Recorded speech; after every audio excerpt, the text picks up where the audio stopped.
Good morning, everyone. How are you doing out there? This is Tweet FPV.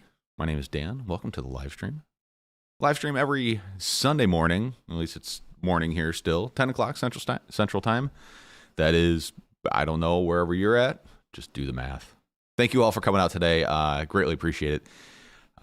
This is honestly the highlight of my day. Unfortunately, it's a little sad because it's Sunday, and that means I got to go back to work Monday. God, I want to go back to work.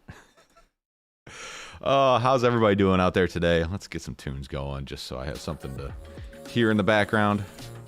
If you guys don't like the song, let me know. I'll remove it from the mix. If there's something you want me to add, I probably won't because it's probably copyrighted, unfortunately.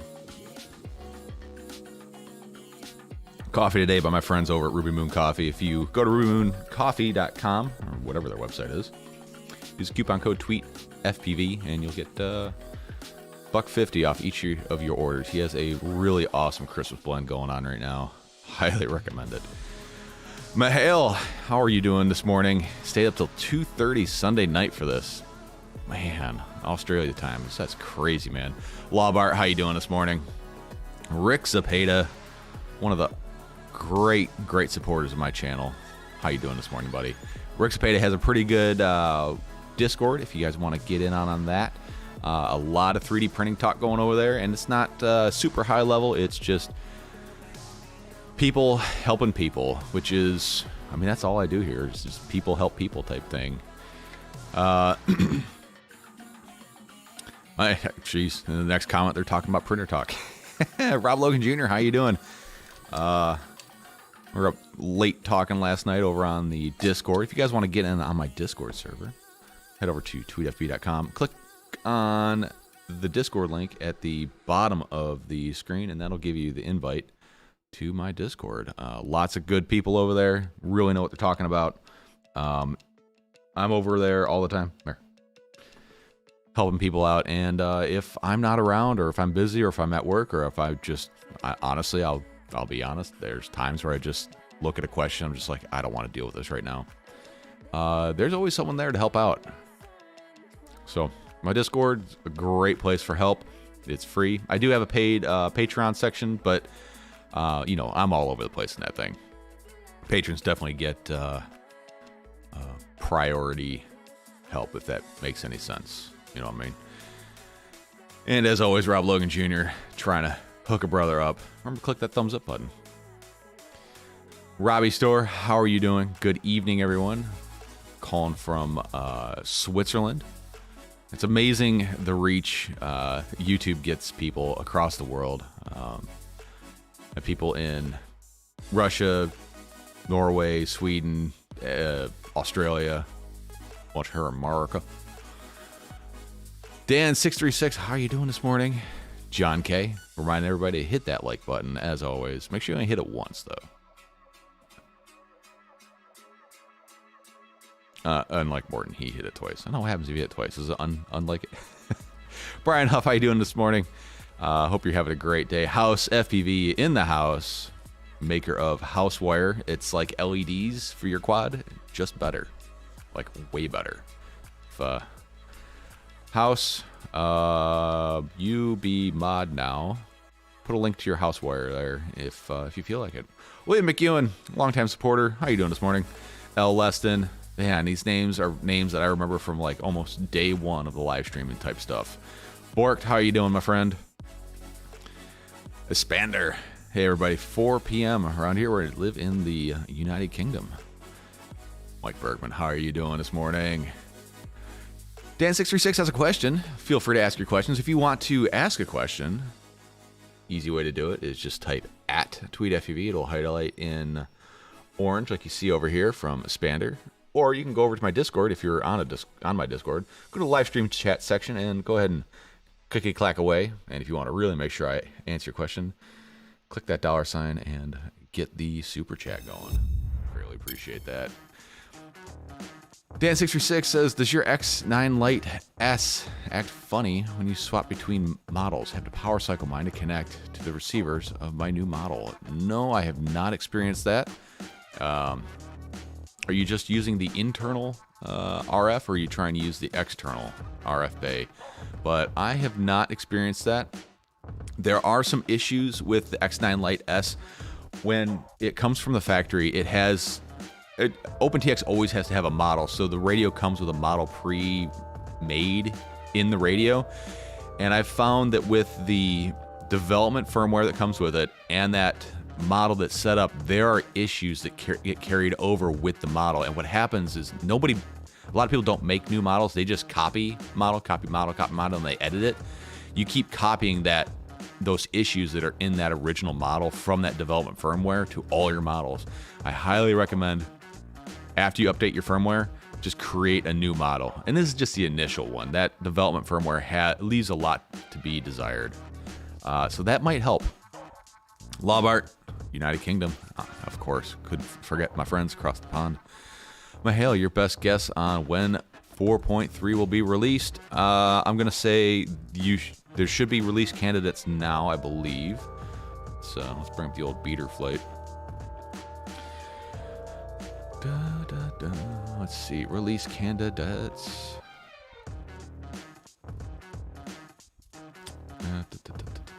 No release candidates yet, is there? So I think we'll see release candidates probably by the end of the month, and probably full Betaflight 4.3 by the end of January, early February. That's my guess based on the development path that it's on. Betaflight went through a weird thing where they didn't release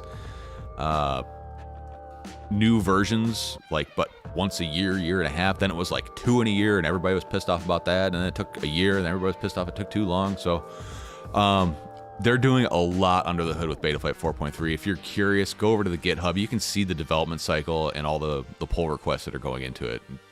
I think it's gonna be pretty good. Hopefully, I think it was 4.1 was kind of a dud. Everybody stayed on 4.0. I forget my versions right, so I don't know. Let's see. It does unlike if you smash it again. Yeah, don't do that. House FUV has the link to his house wires. That opened in the wrong window. I want it to open over here, you turd-ass computer. Housewire sold on FPV Exchange. If you have used gear or you're looking for used gear and you're sketched out by Facebook Marketplace, check out FPV Exchange. It's hosted by the one and only Zeneckis FPV. By the way, a patron up on the Cool Kid board, along with a new person, Kind FPV. Thank you so much for becoming a patron. I greatly appreciate it. And if you are a patron right now, there's some cool stuff coming. Make sure you check back at Patreon. Make sure you don't block your notifications from Patreon, because you're going to want those. Housewire FPV. It doesn't come, obviously, in this plastic housing. That's just for a mock-up. But it's individually addressable LEDs for your quad. These things are really cool. It even comes with a distribution board, like a breakout board if you need it. Awesome stuff there. Got the 3D printers back up and running. My Voron had a big accident last week where it tried to kill itself. Learning some stuff about hobbyist 3D printers. And by hobbyist, I mean basically not Prusa. Prusa does... So what happened is a piece of filament got stuck in my hot end fan, caused heat creep, made the nozzle melt off of the parts that it was mounted to, dug into the bed, and basically unassed itself after that. She is back up and running. There's a print sitting on it right now. I got to go retrieve. And I thought, you know what? Let's get the MMU2 running over on the Prusa. And she is clicky-clacking away. That is a 2-color print of a Benchy. It is almost done. Things been humming away, and of course, I think it had a load failure as soon as I went to bed last night. Woke up, Bruce is smart, goes, you know what? I'm going to stop here. You guys are getting double audio, weren't you? Sorry about that. Yeah, it just pauses and just waits for you to come back and fix the problem, and then it gets going again. So that should be done here in any moment. Are you getting double audio now? No. Okay. Fancy headsets. I'm doing some weird stuff with my OBS setup here, trying to have an on-the-go cam. So the video works, but the audio has some major delays to it. Brandon Baked Beans, making pancakes for the kids. Have you ever tried making banana pancakes, Brandon? If you're interested, I'll put the recipe over in the food section of my Discord. Yes, I have a food section because why not? I can do whatever I want. It's my Discord, do what I want. Have some good epic long range footage working with today. Brandon Baked Beans is all about that long range life. He's one of those guys that flies DJI in high quality mode to get that epic long range footage. God, you live in a really cool area. Here I have just poverty and water, and that's about it.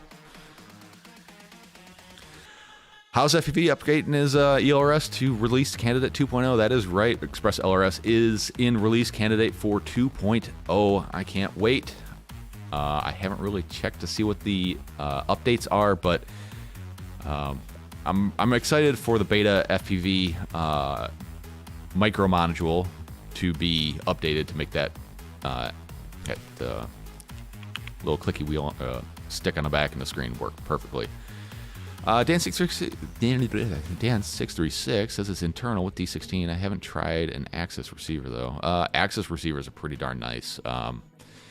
They are like, you remember D16, that technology is, God, it's got to be at least 8 years old. So whenever anybody's comparing FR Sky to Tracer, Crossfire, ELRS, remember it's like comparing a Escort to a newer Ford Focus. Like, they are the same, but one is way more advanced than the other. Just remember, it is old technology, but it works. Yeah, my suggestion is try making a new model. I know it sucks, not just copying, but just make a new model. You can copy the settings just by going back and forth on it. Using the companion app will make that a lot easier, but I would try that. Also, make sure that you're binding all your receivers with the same receiver number. I rebind all my receivers as receiver 0. I have one model per receiver type, or I have a separate model for long range, things where I have like GPS rescue mode, things like that. But all my race quads and all my freestyle quads, they all use the exact same model based on the receiver. But that's just the way I set it up. A lot of people think you have to have a separate model for each quad, and that is not true. You certainly can, though. L. Lesson asks, is there a way to know if a motor is good without connecting it to an ESC? There are a few ways. Stand by. I'll be right back.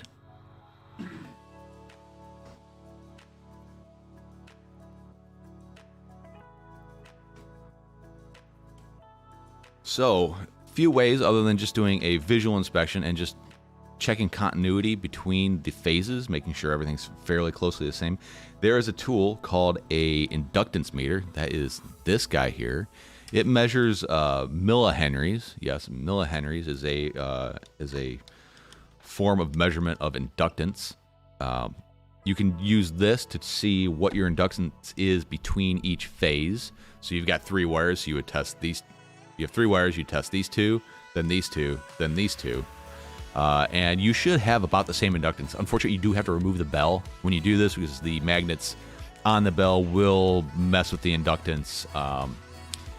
It'll mess with the inductance for your reading. These are uber cheap. Let's see. See if I can find a link for you guys here. I mean, they do make very expensive ones. Let's go to Bangers.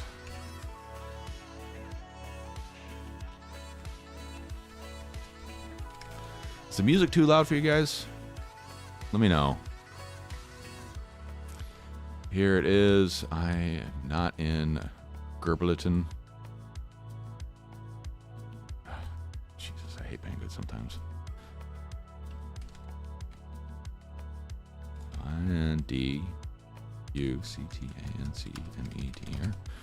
Inductance Meter. Now, this isn't a foolproof way to measure inductance, but it does work. I'm getting there, guys. Hang on. Here, pay attention to the printer.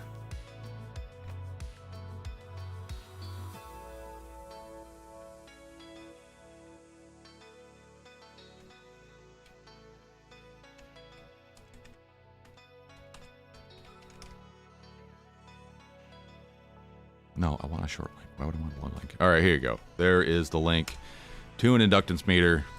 It's the one that I use when I'm trying to troubleshoot bad motors. And like I said, it is not a guarantee that that's a way to do it.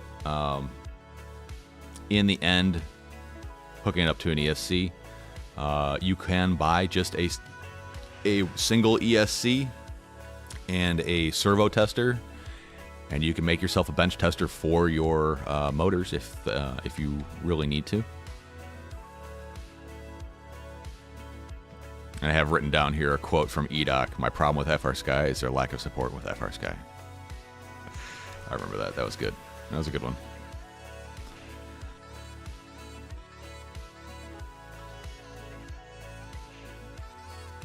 All right.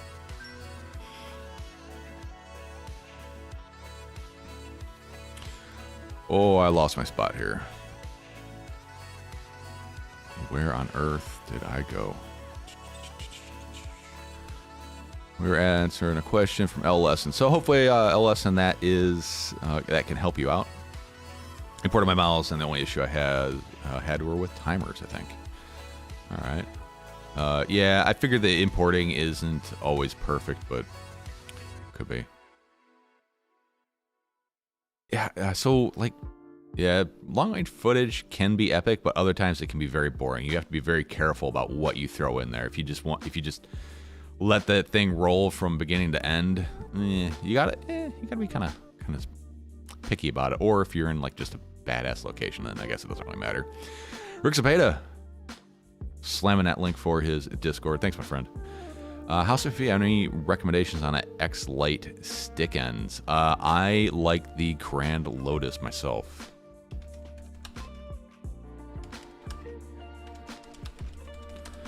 But I see that a lot of companies are making resin printed stick ends now. Here we go. Grand Lotus. No, I can't put a link in there. Just search Grand Lotus. YouTube only lets me put 200 characterinos in there. But these are the stick ends that I prefer. I also do very much like the Crown Jewels, the ones that TBS includes with some of their radios. These are pretty darn good. But it depends if you're a thumber or a pincher on which ones you're gonna like. But stick ends are a very personal thing.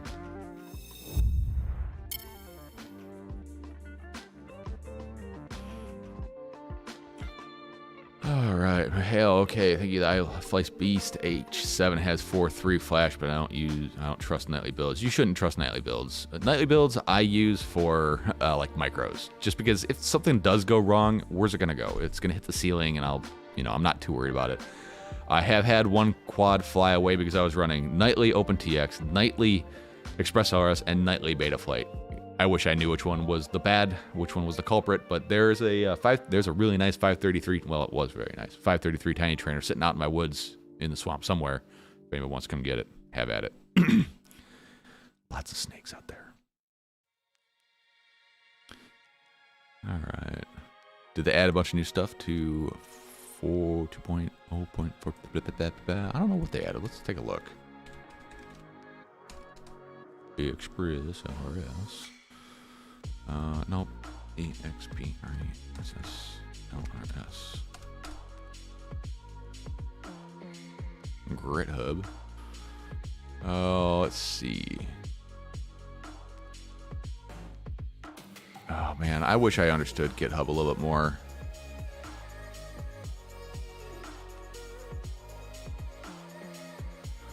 Let's go to releases. All right, Express LRS version 2.0.0 release candidate 4. It's in pre-release. Things since RC3. Oh, they fixed their logo. That's good. That's good. Current telemetry about, let's see, changing values. I don't know what that means. R9 using wrong idle method in EEPROM. No, whatever. Let's see.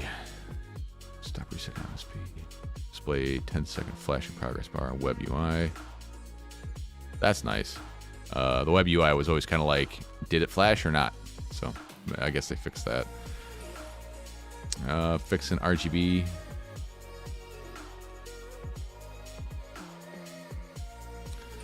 Let's see. RC3, Lua bug fixes. Anyways, I'll put this in the chat there if you guys want to go see what has changed. That's how you do it. This is how you see what's changed from version to version on open source stuff that's developed through GitHub.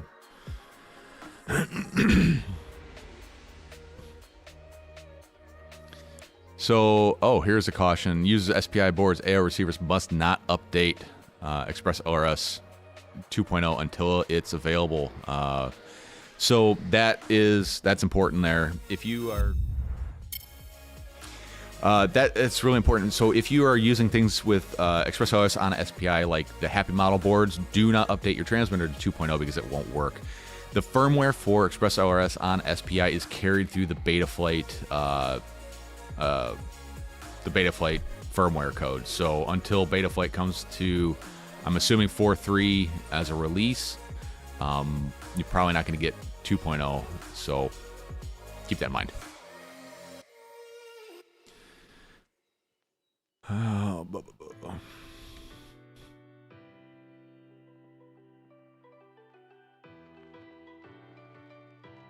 Lobart, not really have a spare ESC and speed controller to test one on the bench. Yep, that's the way I would do it as well. And then if you're really creative, you could do a you could check amp draw through the phases. But I don't know. It's usually not worth putting that much effort into it. Marcel off axis, how you doing today, man? I like the chip on board LEDs these days. Tony Hernandez, how you doing this morning?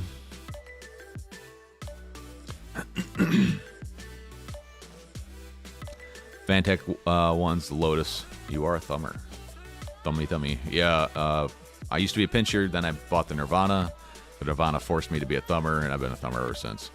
It was weird because I would thumb on big quads and pinch on micros.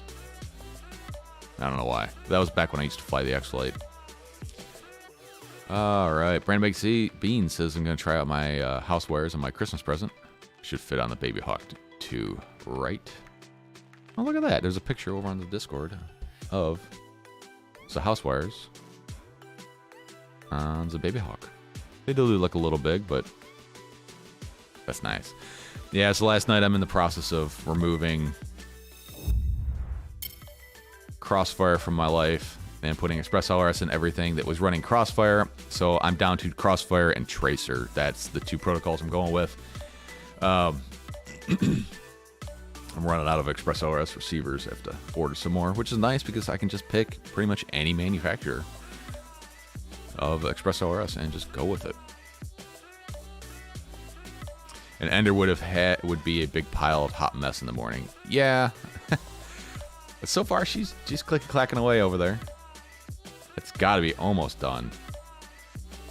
We're working on the smokestack right now. This is just the Pi Cam attached to the Pi Zero W2, so nothing high quality there. But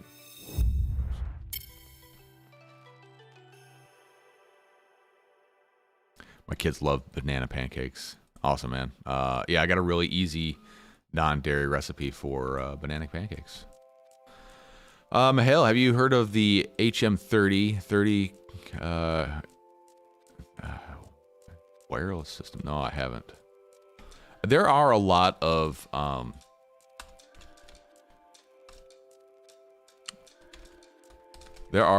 digital video systems out there.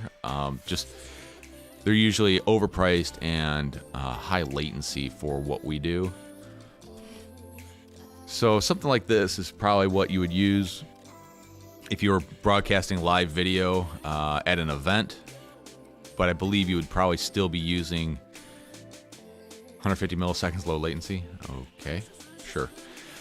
It's something you would probably have hooked up to a camera for live replay, but I would assume that the pilot flying is not flying through this system. They're flying through a different system of lower latency, either analog or maybe DJI digital, something like that. But yeah, there are a lot of different systems like this out there. They're usually really expensive, and some of them you have to pay licensing to actually broadcast on the channels that they work on.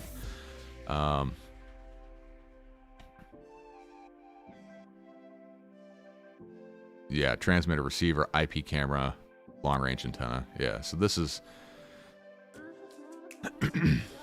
that is a interesting setup there. I'll put a link to this in the video description if you guys want to check it out. But there's a lot of different companies out there doing things like this.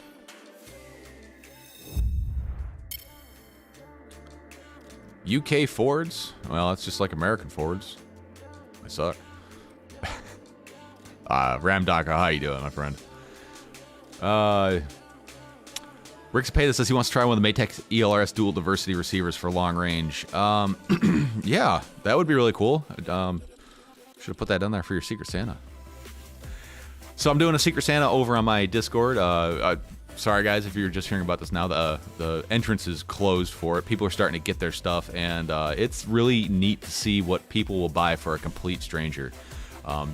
My questionnaire does ask a little bit of questions like, what do you fly? What are your battery types? What kind of quads do you fly? And like a little bit about yourself. And just to see what people come up with. It's pretty cool. And I open it up to international folks, that is outside of the US this year. So that's pretty cool. I'm enjoying it. I'm enjoying seeing what people get.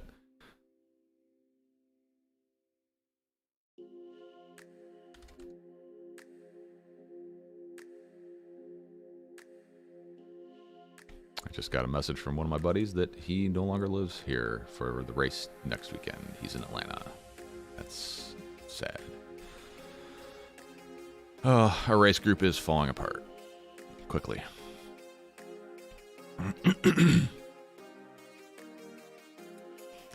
Got my, let's see, Tom T got a few microquads. Need updating of the flight controller to give me UARTs. Updating your flight controller will not give you UARTs, Tom. Updating flight controller. I'm sorry, I thought you said firmware. I need more coffee. Oh my god, I need more coffee.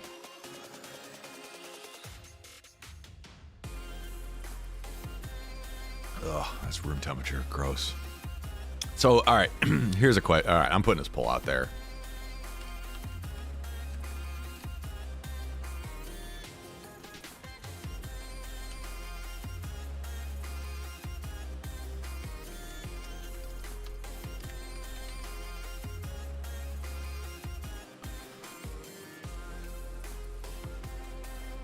What's worse, warm soda or room temperature coffee? A little debate we had at work on Friday.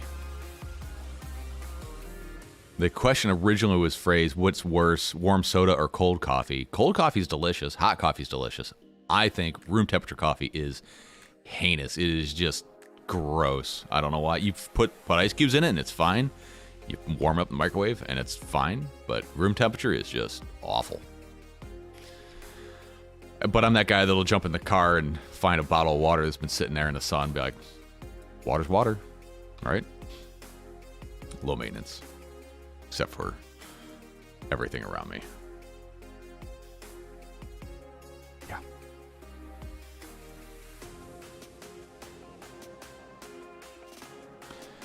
Yeah. Let's see. Back to you, Tom T. I'm sorry, I got went down the squirrel hole on that one. I got a few microquads that needed update. Let's try this again. I have a few microquads, of course, and then the chat jumps. Crap, where's it at? Okay, cool.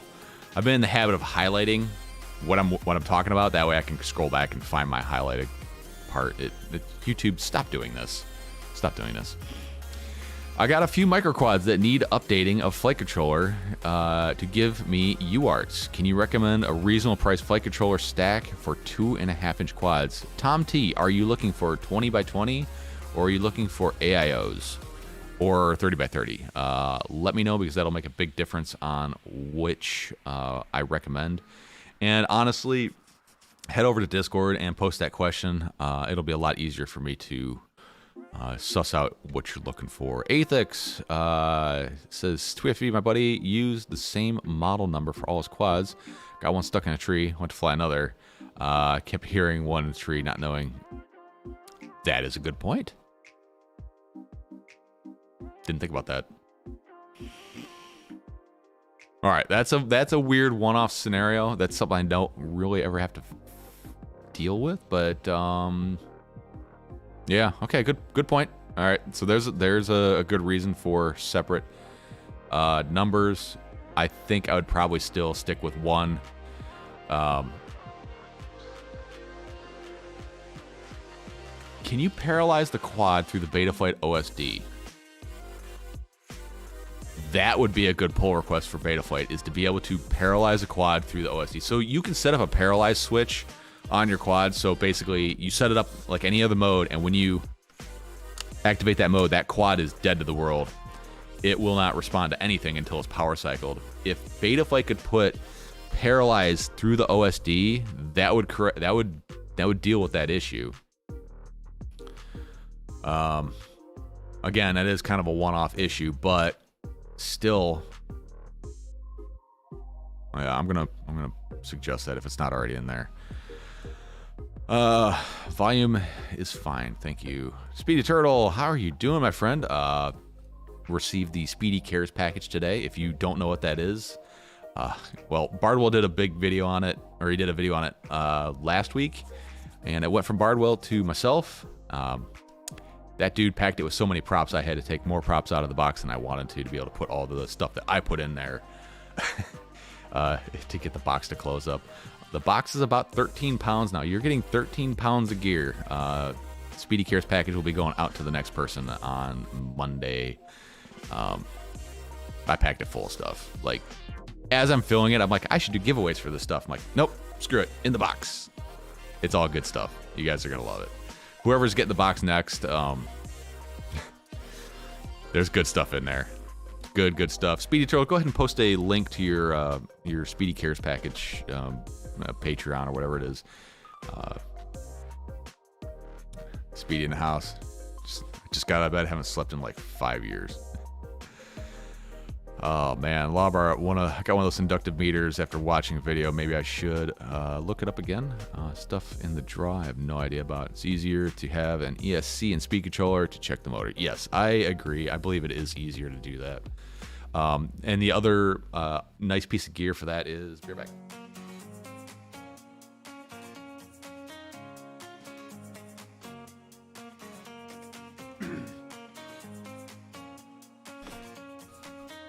This is a bit of old tech here, but this is another very useful tool to have on the workbench.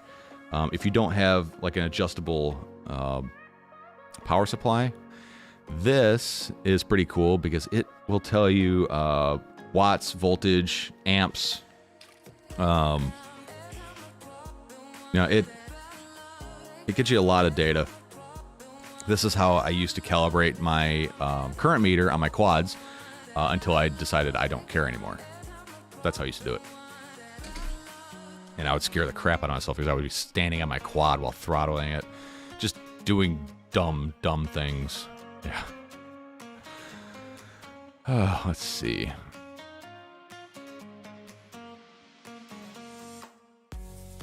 Brandon McBean says, we always had the diversity receivers as an option. Who was selling the diversity receivers before Maytech did? I don't remember seeing any prior to Maytech coming out with them. Maytech receivers are $30 for the dual diversity ones. And this is what we're talking about. This guy here, Express LRS, diversity. I wonder if it's, is this actually true diversity or is it just antenna diversity? Nope, it is just an antenna diversity. This is not true dual diversity. Like the TBS Crossfire diversity receiver is true dual diversity. It has 2 actual receivers on it. This is just antenna diversity. I don't know if anybody makes a dual diversity ExpressOS receiver yet.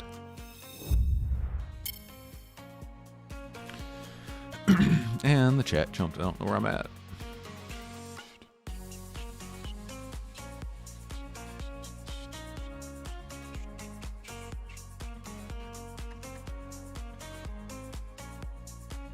And you animals would rather drink warm soda, or rather drink room temp coffee. Wait, how did I phrase that? What is worse, room temp soda? All right. I guess I have to take into account that there's also people who don't drink coffee.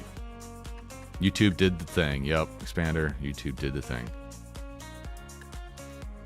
Room temp is like cold coffee? That's different, man. Where on earth did I... Jeez, I don't know where I'm at anymore. Hang on. It's going to take a minute.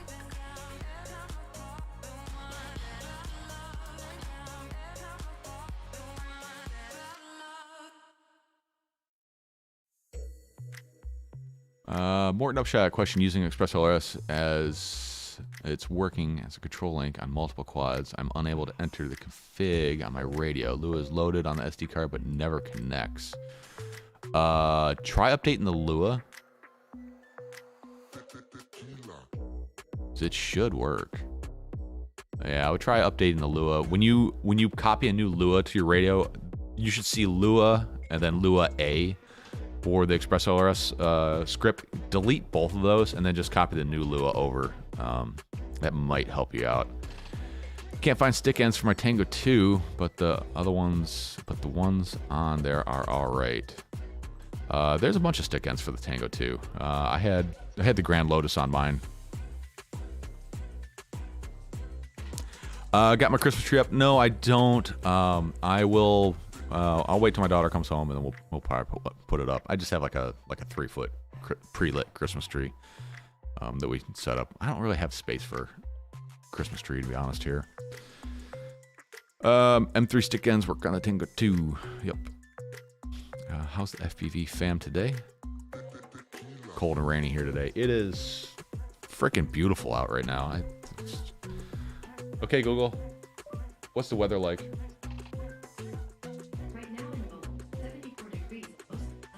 74 degrees. It's a lot colder in my house. Shut up.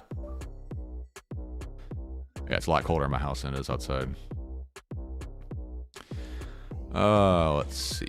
Keith Drones, how you doing this morning? Keith Drones, one of the newer folk over on my Discord. Rob Logan says, if you have GitHub questions, bro, remember I'm a web developer. I did not know you were a web developer, to be honest with you. I had no idea. But that's good to know. I'll definitely sock that one away for later. How is the one wheel repair going? I know Rob Logan was having some issues after it got wet.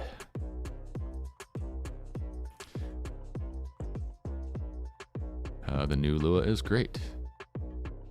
Are you talking like the 2.0 Lua? What's the difference, House? I haven't messed with it yet. No, ExpressOS does not download. Well, I don't know. I don't know what we're talking about there. For some reason, I'm missing like half my chat.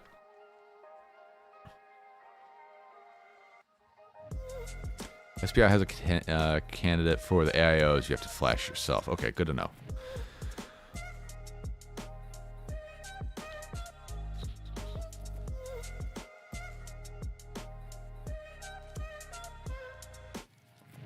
Yeah, it's typically a connection issue when the Lua doesn't connect.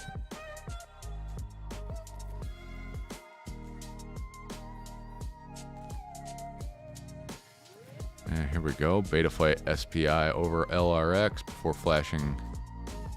Okay, so there is a whole thing on how to do it. Good to know. Glad that's catching up along with the... It's nice seeing all the developers kind of working somewhat together.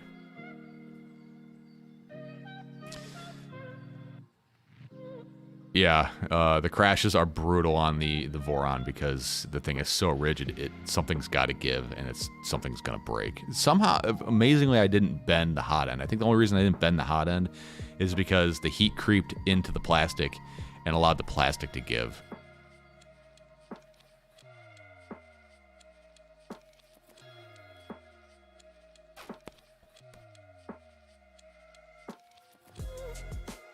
Crossing out Crossfire. I don't suggest anybody buy Crossfire anymore.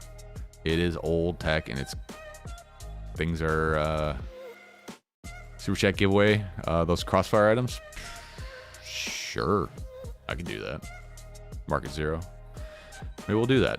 I got a bunch. I probably put 6 or 7 Crossfire receivers in the Speedy Cares package, along with a whole fistful of antennas.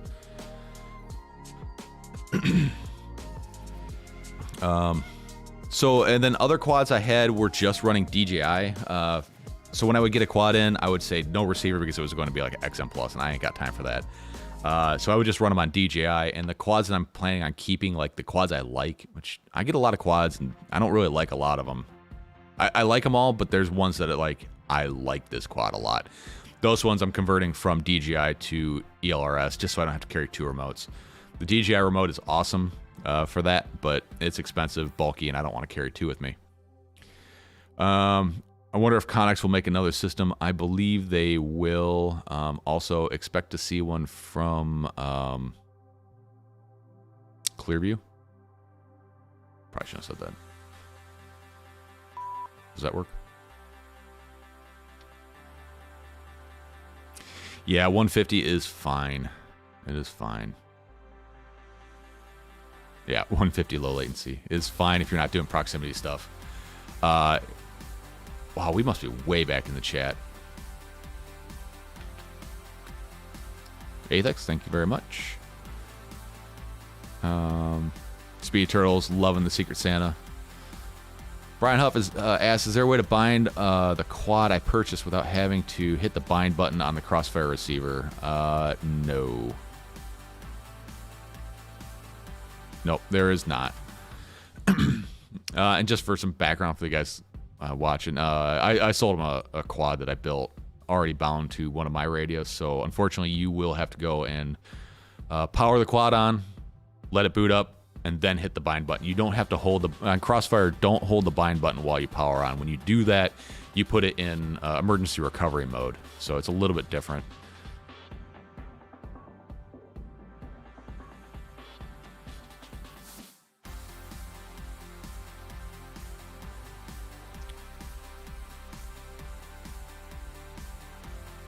Please, newest update for more UARTs. Warm Pop is the best drink ever. Coffee, because I hate coffee. Yeah, I figured that's I should have rephrased it. If you drink soda and coffee, please, whatever. For some reason, room temperature coffee is always feels a lot colder than the room. Yeah, I'm with you, Rob Logan. I'll take warm soda over room temp coffee any day. But then again, I don't drink soda anymore. YouTube did a thing. YouTube did a thing. Gotta get that on a shirt. So there's a subscription crate for t-shirts called FPV Lux. If you are following them on Instagram, they're looking for who they want to feature next. It would be cool if you guys would just put my name in there. I suggested Ciati. I think that'd be really cool. I'm not really sure what they would do for me, but it'd be interesting to see. CNC Drone still hasn't gotten the new special space grade I'm going to reinvent and make a mint off the hobby and industry carbon fiber yet. Oh, man. LED strip glow crazy bright under black light. Very helpful finding lost quads in the bush. Oh, good to know. Kill switch. I wonder if Paralyze was... Oh, wow. We are way back in the chat. So, damn it, it did the thing. YouTube starts you off on top chat instead of live chat, and I always forget to change that.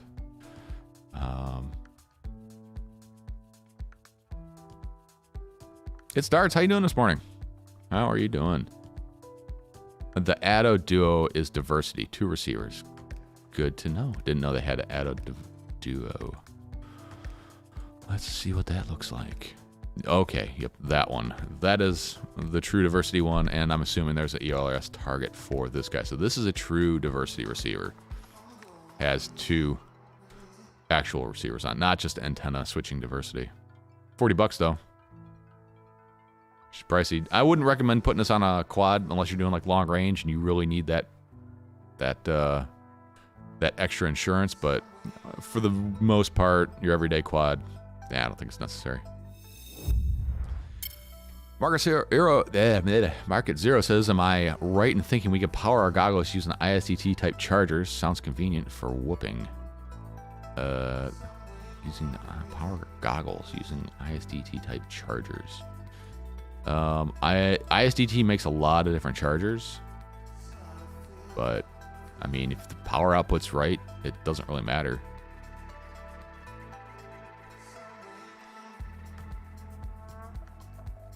Yeah, paralyze would literally paralyze a quad. But like if you knew where it was and you were tied to another model, Family Guyver, and they were both buzzing away up in the tree, you could paralyze it. Paralyze works also, I think they sometimes use it in team racing.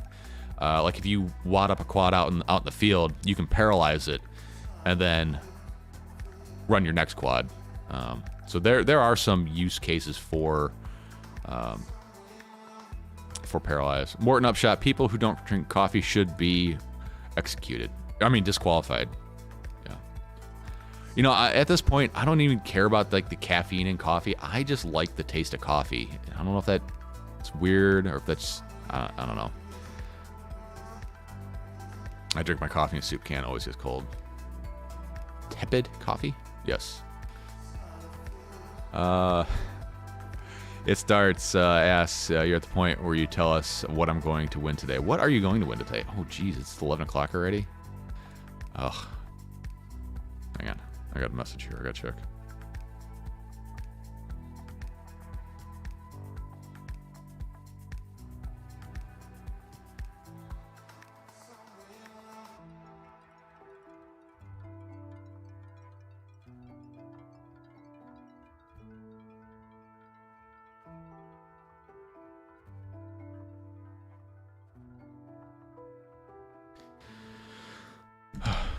Wife's trying to fix her car. She needs a 14mm triple square socket and does not have one.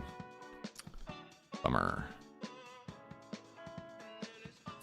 Yeah, heavy model ELRS 2.4 gigahertz antennas suck. They don't suck in the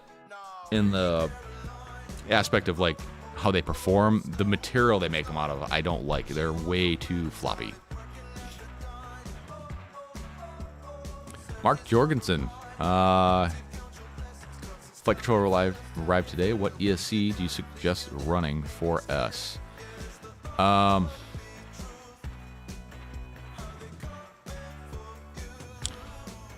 let's see. Which race day quads? That was a 30x30 flight controller.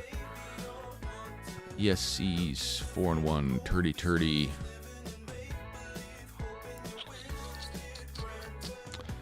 Running 4S.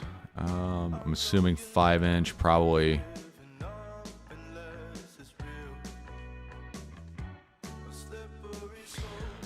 Just kind of look for the features you want.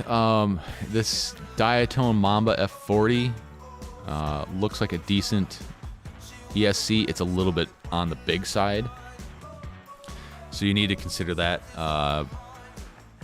if you don't have the space for it. So they make 30x30s and 20x20s, but then the pads kind of hang out over the edge.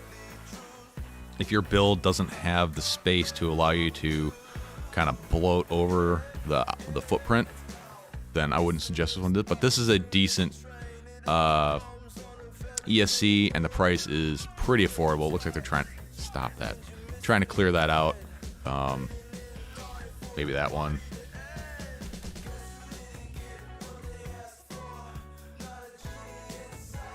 Or even this Mamba.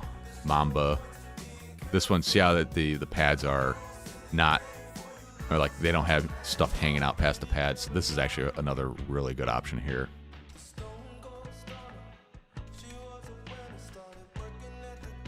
So check those two out.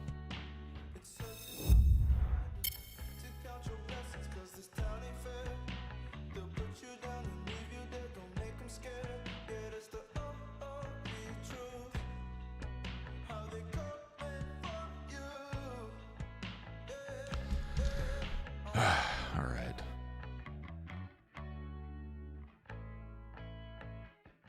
Where am I at here in the chat?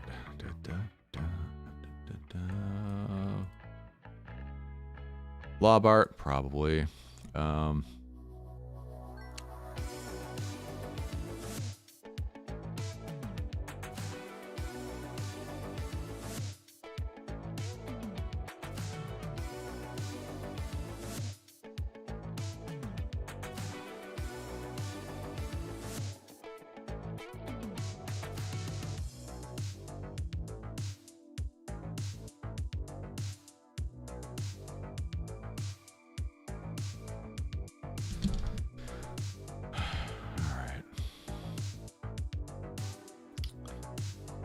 Let's see. Get by Chris Tice Tech YouTube. Okay, that's good. I'll probably check that out.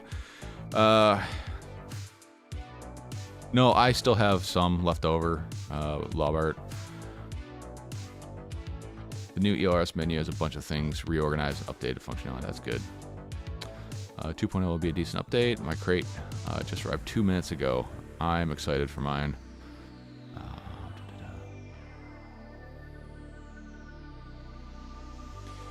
Get better. Brandon Bakebean says he gets better range on the Happy Mile 2.4 with the jumper antennas than with the stock antenna. If your crate is appealing, what's in the crate? I don't know. I haven't opened them yet. I gotta make a video on that. I always get two. One of them I keep, and the other one I give away to you people. So make sure you like and subscribe to get a hold of that. Also, the entry link for the FPV crate giveaways, back when I was just putting the link in the video description, I was getting like 100 people signing up for it. I've been hiding the link in the video, like actually in the video, and I'm getting like 24 to like 40 people signing up. If you're a patron, I will post a link to the giveaway in Patreon. So there is a perk. $2 a month will get you the link to that without having to go search or whatnot. Crossfire is good for a new person who doesn't have a lot of experience. No, it's not. Crossfire is good for a new person who doesn't have a lot of experience. Crossfire is old. I wouldn't go with Crossfire. There's lots of Crossfire out there. The problem is you're going to do Crossfire and then you're going to realize what it is 6 months from now and you're going to upgrade again. ELRS is pretty easy to flash. There's no reason to even flash it. You just get the module, you get the receiver. You don't need to go and change anything. You just activate binding on the receiver by powering it 3 times in a row and then hit bind on the transmitter and you're done. You never have to deal with any, like, you honestly don't need to flash anything. I recommend that you do, but you don't need to. Brandon Baked Beans is a DJI fanboy, but big DJI radio makes me just mad looking at it. Yep, it is. It's honestly not that big compared to most of the radios in this hobby, but it's heavy.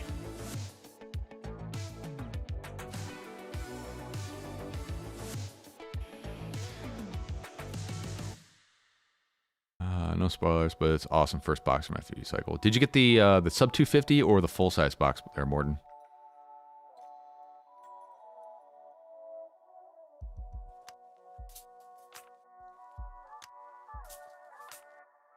Yeah, and that's that's like the same ATEX. That's kind of like the same logic that was going with FR Sky forever. Is like everybody has it, everybody knows how to use it, but just they're changing technology to access and trying to meet FPV or RF regulatory demands has made it a mess, unfortunately. But I'll be honest, FR Sky's new stuff with over-the-air updating is actually pretty good. It's very easy to work with.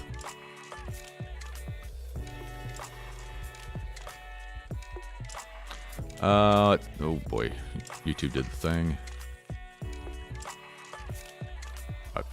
I don't know where I'm at now. Good God.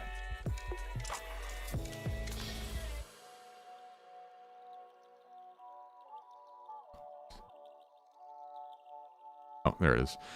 Let's see. Isn't there buzz about TBS NPM being able to do Express LRS shortly? I don't see that being the case. It doesn't have the right chip in it. If there's buzz, I mean, I would be happy to be wrong, but it doesn't have the chipset in it that it needs to talk to Express LRS. Mike Bergman, yeah, I'm selling my DJI radio. Bought it a few months ago and got tired of carrying that brick around. Yeah, the only reason I have it is to just test out quads before I bother putting a receiver in them. Because most of the time when I put a receiver in a quad, I'm far too lazy to remove it before I sell it or give it away. Coffee is endothermic for sure. Yeah, no kidding. M2K FPV, how you doing today? TFV, next time use the reset option in TBS Agent Light Lewis script when connected to the Nano RX, and the recipient will be able to bind without touching the receiver. Thank you for that. That is good to know. So whoever ends up getting some of those quads out of the Speedy Cares package, I didn't do that, so you're gonna have to do that. That's good to know. I didn't know that. I learned something today. Let's see.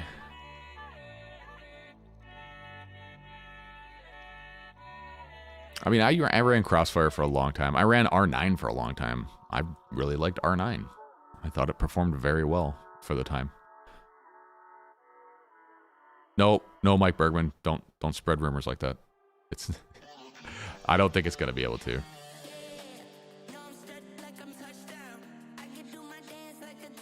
Let's see.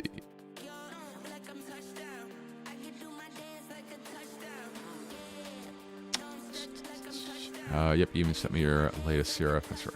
It ended up in this BDQ.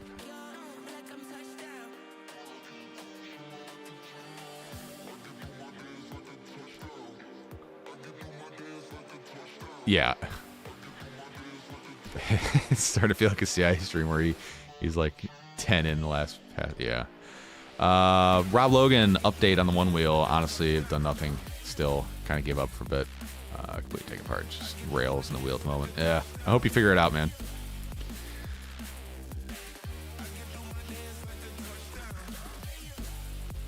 I still want Crossfire for long range.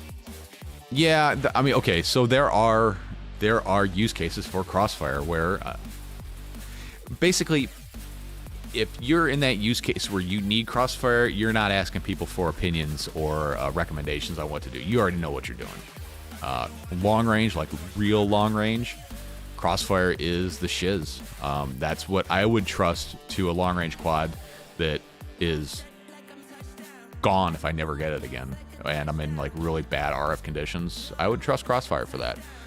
For the vast majority of us, Express LRS on 2.4 is going to be plenty of range, plenty of penetration. Let's see.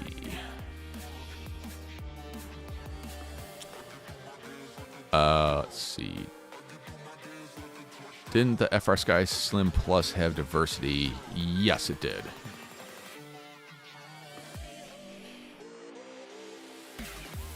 Oh, look at that. I need a triple square speed sensor. Do you think Snap-on got Holla have it? Yeah, no. Sorry, that's old.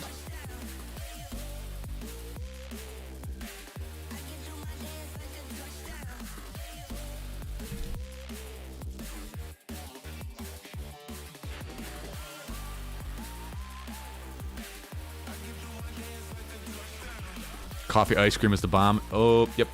Yes, it is.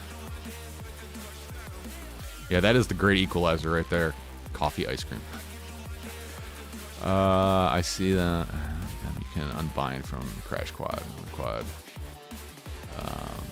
Dual Diversity Ghost ELRS is probably overkill for most of us. But, yeah.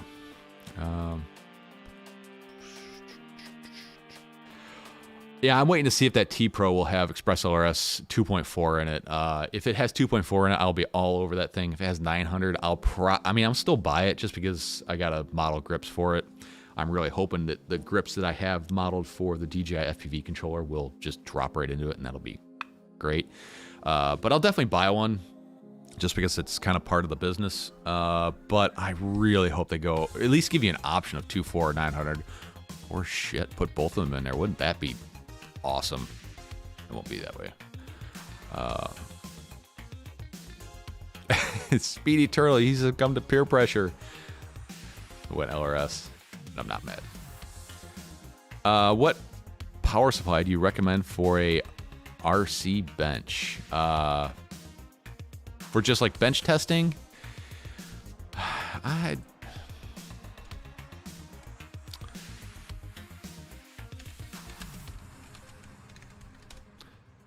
this is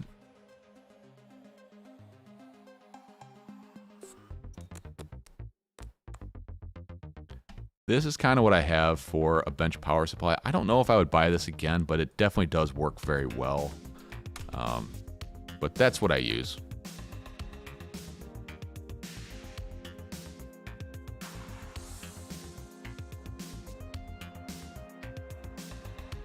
$25 receivers is a bummer, for sure.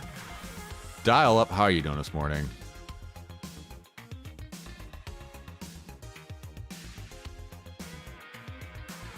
The House FPV says that ELRs is cheaper too, and not vendor locked. The not vendor locked part of it is the part that that is really appealing to me. Is like, so like when TBS has like a supply shortage, everybody's just like, oh, can't find receivers, tough titties. It'll be 2 weeks, right? But when it's not vendor locked, you have lots of options. When Happy Model's out of receivers, you can get them from Beta FPV. Beta FPV's out of receivers, you can get them from the Mimno or Mamba, or not Mamba, but Maytech, you know, like that I think is really cool. TBS modules are going for super cheap. Yeah. I see TBS Crossfire dropping in popularity going forward because the average person doesn't need that kind of range. There are people that do, so they'll keep using it, but yeah, I don't know. I don't know where development's going to go with it.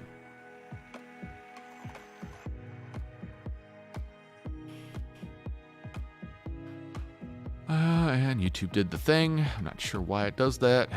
Who has a decent module for X-Lite? Beta FPV does.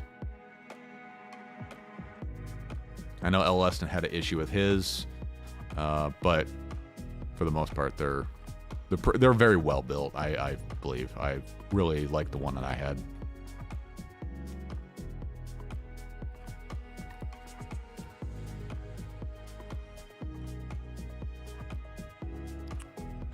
Let's see.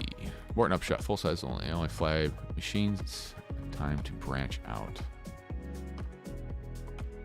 Gotcha.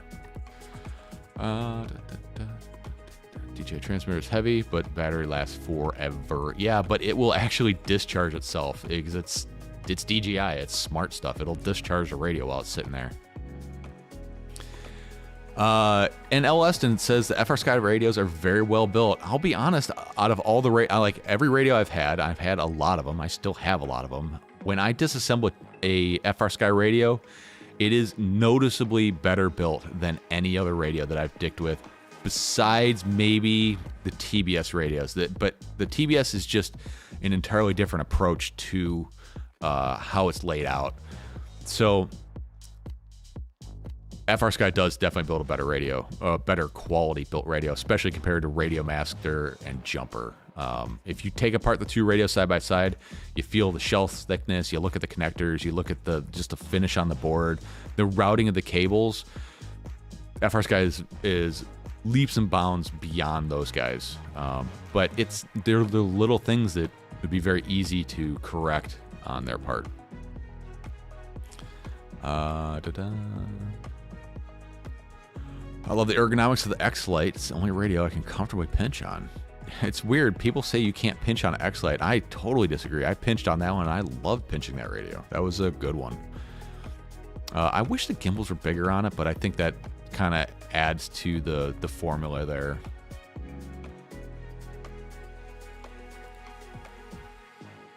Was it Mike Bergman or L. Leston that had issues with the light module? I can't remember. Troubleshooting. It was L. Leston. L. Leston was. Extra chat. Let's see.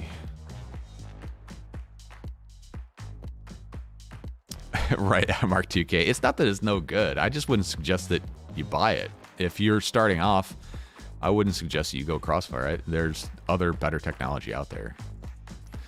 But yeah, we are fickle as shit, and this hobby moves super fast. But I mean, this hobby stalled out for about a year. Nothing happened. I kind of got bored with it. I like the tech side of it.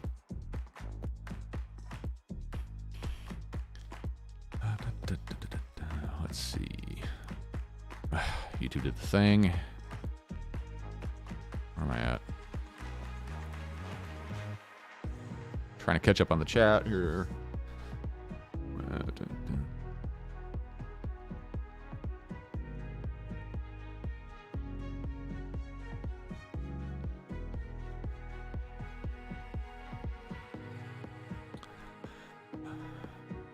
Let's see, where are we at? Still going through the chat here. Talking about places to rip. LS says only a shadow with my X-Lite is had to switch to JR module bay. Really fight. Be honest, initial forwards. LS says I damaged it myself by switching the TBS transmitter.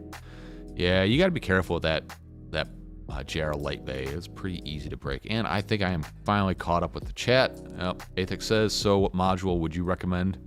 Also, future advances in espresso. So as far as what modules I would recommend, honestly, the Beta FPV ones are really nice.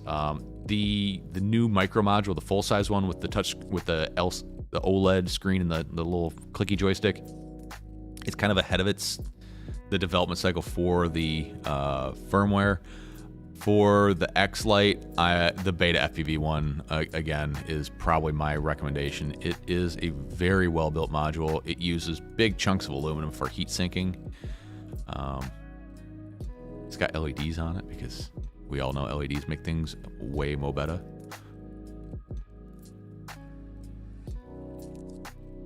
Can for it, don't see it.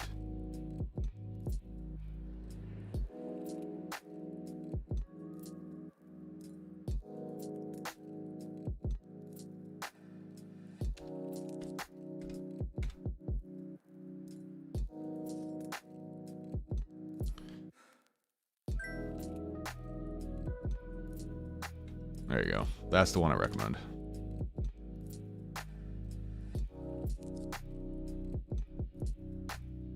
Ah, sweet. My wife found a 14mm triple square socket at an AutoZone. Hopefully it doesn't break, because that's what happens with those things. June Loco, how you doing? Your FPV fam is here, having a good day.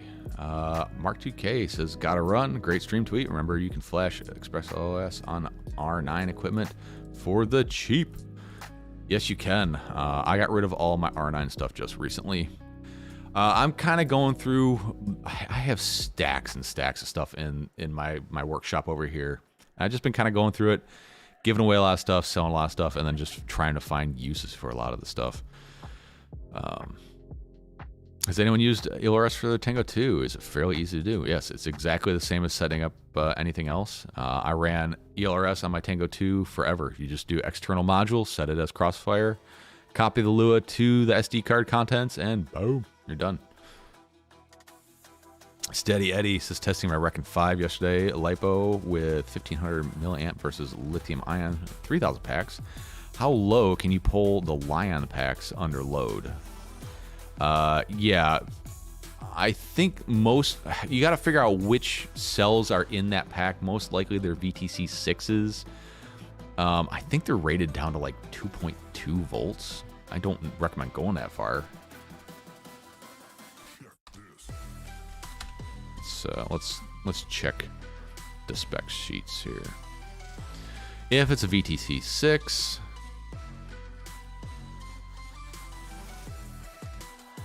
I don't speak that. Let's see.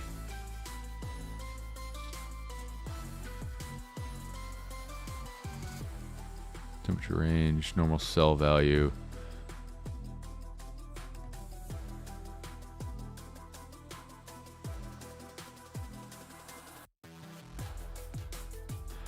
Let's see, they're recommending no lower than 2 volts. That's basically the damaging point. So minimum voltage or charge voltage 4.25 volts, minimum cutoff voltage 2.0, but I definitely wouldn't go that low. I'd stop it at like 2.5, but you'll know you have some left in the tank, but you're going to run out that 2.5 to 2.0, you're going to run out of that in right quick in a hurry if you do get to that point. But they're rated down to 2 volts per cell.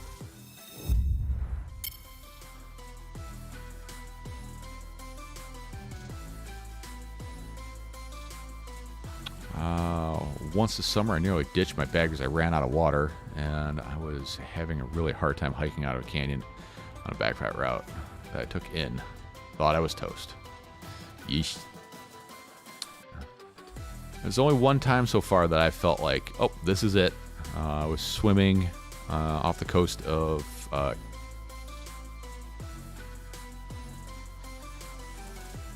where was I? Oh yeah, Gitmo, and I got my foot jammed in a hole full of coral, just getting pounded to death. Just getting the living snot pounded out of me by the surf. And that honestly was the first time I thought, like, oh, this is how it's gonna go.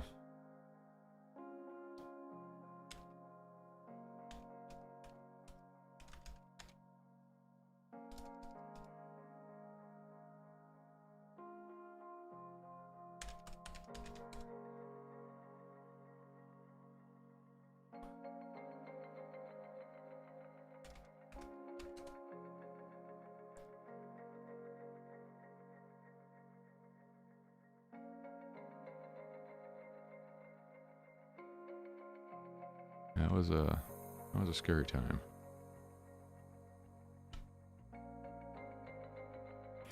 It wasn't a vacation.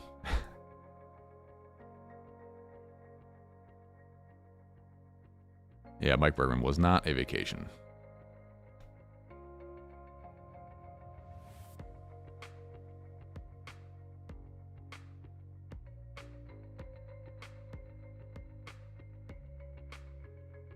See, I think I got pictures of it.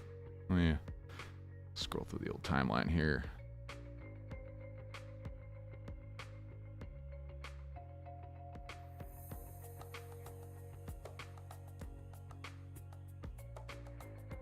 Yeah, December 2016. Let's see.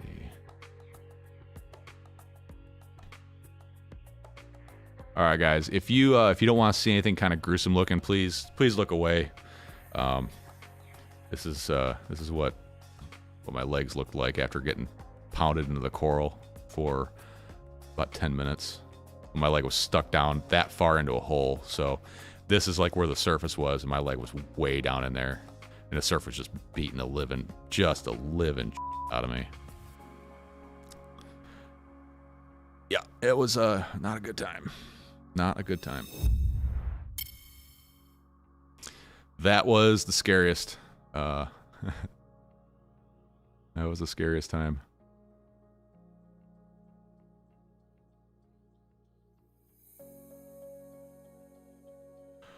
Well, Mike, I know some people have different levels of different threshold. Let's see.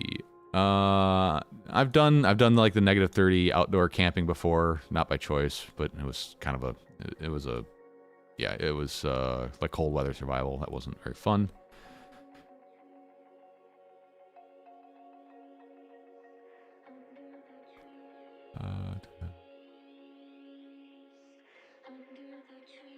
Coral shreds, yeah, it was not cool.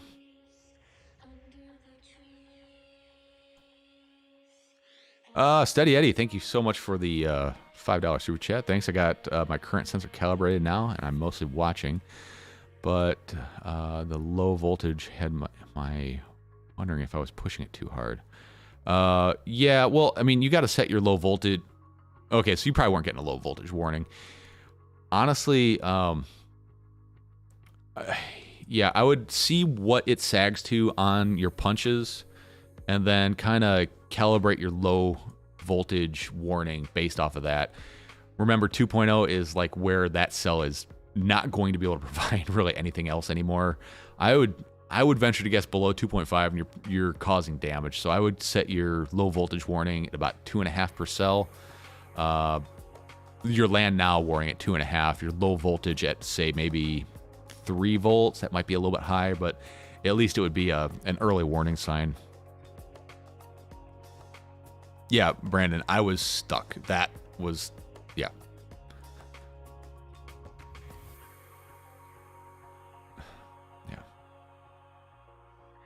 Gamma Gonad, I don't think so. No, I just put my pants on the next day and went to work, and it hurt like hell. Swallowed a shit ton of seawater too doing that. So just getting pounded. That. Luckily I was fine. A guy that went there the year before, he got really sick. Same thing. Yeah, I grew up in Michigan, so we don't really have surf, but you know, when you jump off a boat in the middle of in the lake and the water is, you know, just barely above freezing, but it's 80 degrees out, it's no joke. First thing that happens when you jump in the water, and it happens all the time, your body just takes in a bunch of air, which in that case is usually water, and you're gone. See ya. Let's see. Dial Up says my nano long range low voltage is 2.7, land now at 2.6. Yeah, it's probably a good range there.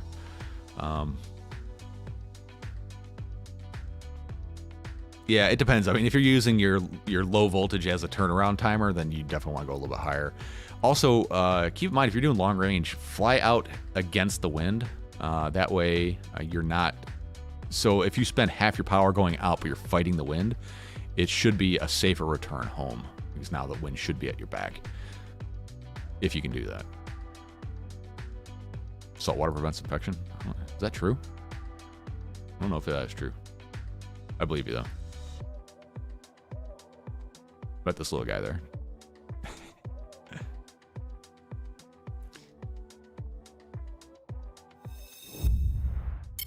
That guy loved bananas. I'll chuck bananas to him every morning.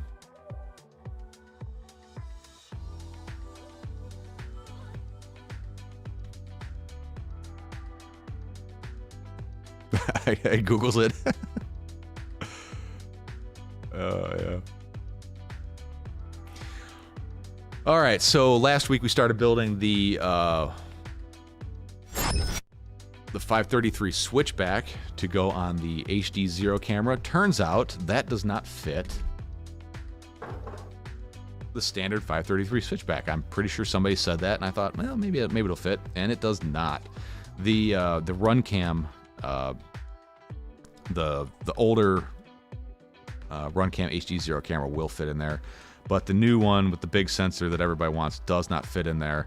So I ordered the 533 switchback Lite 0 frame, and unfortunately it was packaged with the wrong wiggle plate. As you can see, these holes don't line up. I'm really hoping I'm just a one-off case, but I contacted 533 a couple days ago. I didn't really receive a response. I went through their customer service link, I went through their email, nothing. I went through Instagram, and I got a reply in like a couple hours. So I don't know. It seems like Instagram's a fast way to get a hold of some places' customer service. So they have a new one out to me. I was kind of hoping to have this built by this weekend just to try it. But, yeah. Anyways. So I got the motors all prepped, ready to go. It comes with TPU prints. I mean, this will work, but I don't like mounts that allow for adjustability for racing. I just want them to be fixed at an angle. This one, I think, is 45 degrees.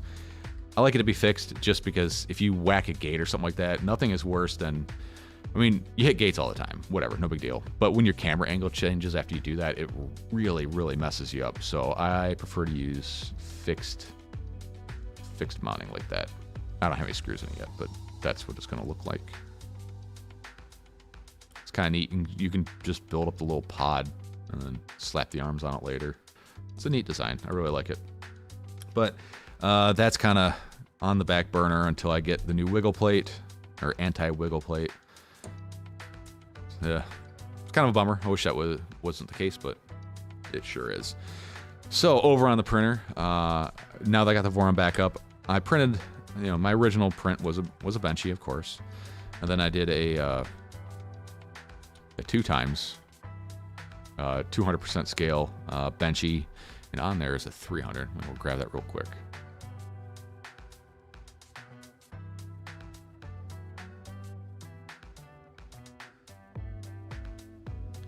Just had some old garbage PLA laying around. It's not a great print, to be honest with you. I went really fast, very low infill, but this is some garbage PLA. Like, it was just brittle and cracking. I'm surprised I actually finished. But you can see here, see those lines? You can tell where the volumetric feed rate changes. It's going a little bit faster here, a little bit slower here. All in all, not a bad looking boat. Wish it wasn't just a waste of plastic though. But it is, whatever.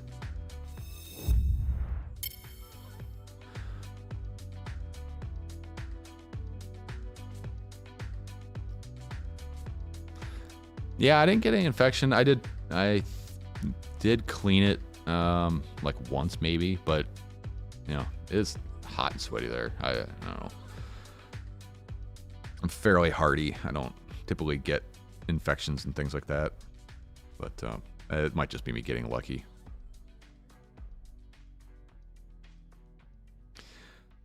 Let's see. So I got an email from ISDT. They have a new charger out, and I put it up on my my community center, my community page. See what you guys think of this thing. It looks like a normal ISDT charger. It's called the Air 8, but one of the neat features I saw about it is it comes with these little adapters that go on your XT60 plug, and it's like they're trying to bring the smart to the dumb lipo. So ISDT did the smart lipos where they had the internal monitoring chip. That didn't really take off. It was called the BatGo technology. Now I think they're trying to integrate BatGo into any lipo. So they showed a little infographic thing, which, you know, had some dude just like trying to find his battery packs, and like the lights will light up on the XT60 plugs, which is kind of cool. But one of the concerns I had is they also showed the dude just like monitoring his battery charger on his phone. Of course, they also had him laying on the couch directly beside the charger, waiting for his pack to charge. This charger is very much aligned for like, I feel like it's going to cause people to not monitor their charging as well, like in person. Like they'll just be watching the app. So I don't know. It's an interesting concept. I have one coming. It should be here today, to be honest with you. See how it goes. I like this idea of the little smart plug, but we'll have to see how it works out. In typical ISDT fashion, it'll probably be almost good, but not quite. What do you guys think? Has anybody seen the little infographic on this?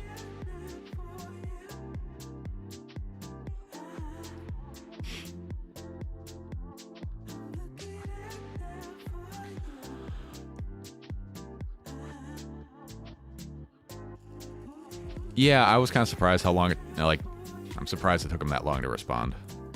But, you know, they did anyways. I get it.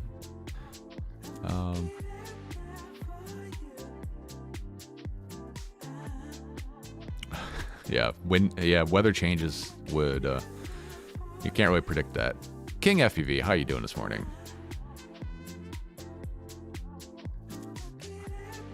I'm going to draw a whoop frame and attach my baby.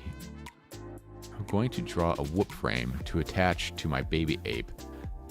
Is that stupid? I'm going to draw a whoop frame to attach to my baby ape.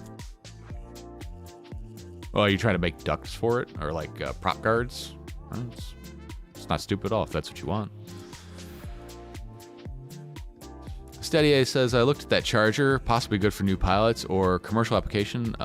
Price don't look outrageous. No, it doesn't. And I think the replacement, or to buy extra little dongle things, I think it was like $20 for 5, so that's not bad at all. Don't quote me on that price. I'm probably wrong. But it's also I think it's an 8S charger. Yeah, it's an 8S charger, which there's not a ton of them out there. Not that we're doing 8S, but it is a thing. It should be interesting. So, should have that here today. I wonder if I can get it to blow up a battery. Like, I don't know if you guys saw the video I posted where I blew up a battery. I had to do a lot of stupid to get that battery to explode. Like, I had to try really, really hard.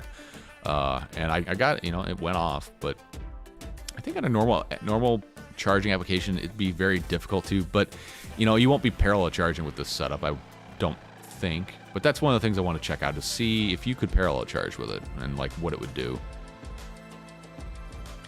Have you looked into the new Bondtech CHT? I have looked into the CHT and the E3D Revo. Let's pour one out for I'm terrible with names. Sanjay is one of the founders of E3D. He passed away earlier this week. I think the dude was like 32. Like, god damn. I don't know what the cause of death was, and whatever, it's not a big deal. But yeah, so the Revo looks pretty interesting. The CHT looks very interesting as well. I might get a CHT and maybe like a 1.0 nozzle, like a big old fat nozzle with the CHT. As far as 0.4 millimeter nozzles, I don't think you need anything special like that. King FPV, I must monitor my batteries at all times because I've seen them puff and steam, so there's no way I can't be anywhere near them. Yeah, you should definitely be close to your battery. So that's my gripe with the Bat Box. If you don't know what the Bat Box is, it's basically a battery charging box that is intended to contain the shmoo when a battery lights off. But the problem is your batteries are inside this metal container and you can't monitor them. Like, you can tell when a battery is not doing well long before it gets to that point where it's about to explode. They start to puff, they make crackling, hissing, bubbling noises. You start to smell that sweet, sweet cancer smell come out of them, and then ooh, something's wrong, get this thing out of here. Whereas if all your packs are stuffed inside this metal vault, yeah, it's probably not going to burn your house down when it goes off, but you're going to be completely caught off guard when it does go. I don't know.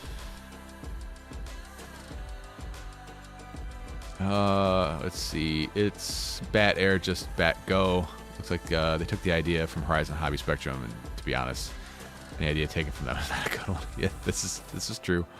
This is true. I think the balance lead dongle is just a little big. The dongle is intended to be left on the Lipos.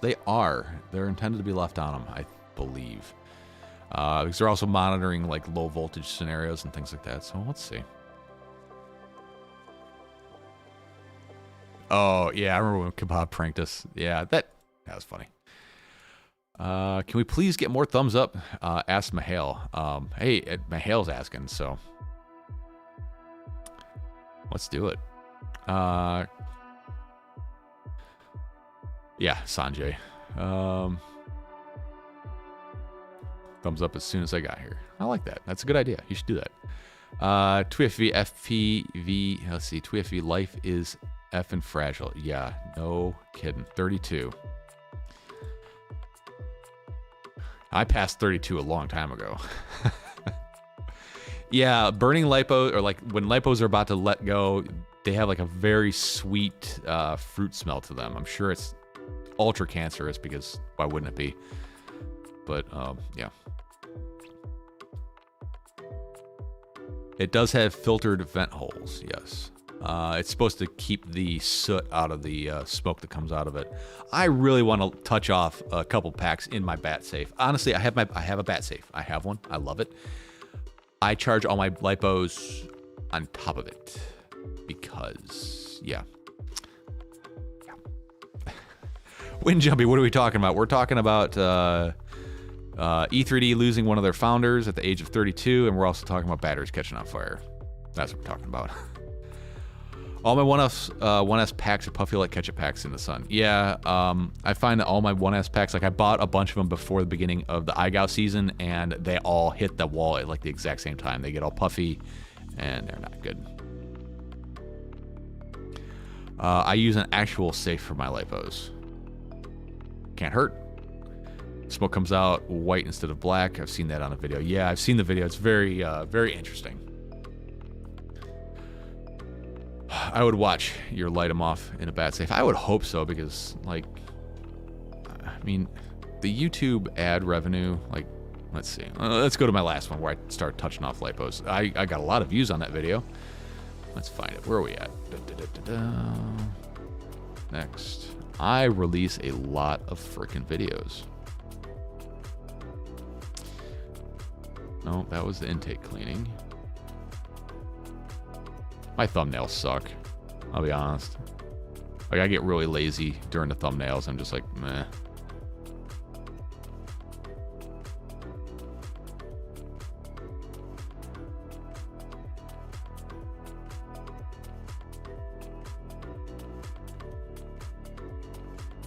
Where is it?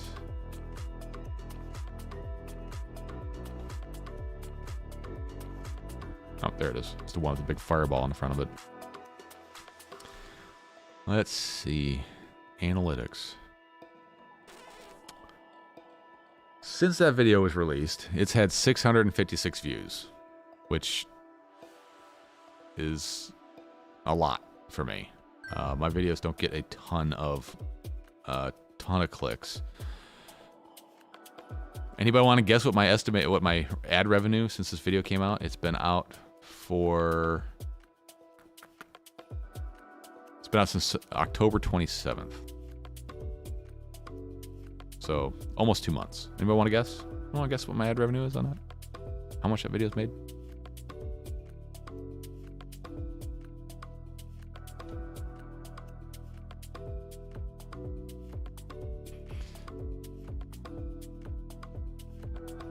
Patio Passion, San Diego.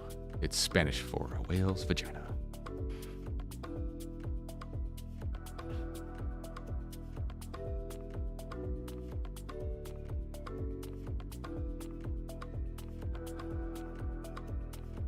I also want to touch one off in an ammo box that's sealed up. I've always heard that the 50 cal ammo cans, if a lipo goes off in them, they turn into a bomb. I don't know if that's true.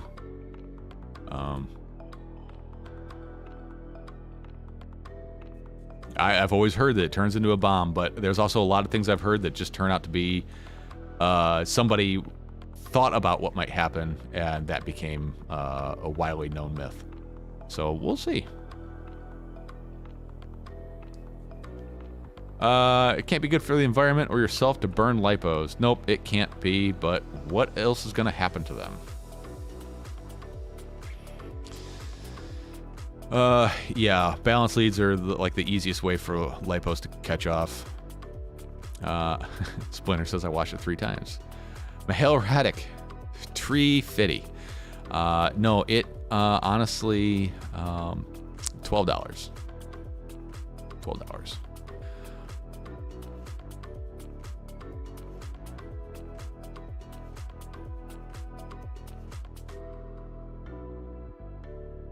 Really makes you wonder why I bother, you know, other than the fact that I want to get it out to you guys. But that video's made $12 in 2 months.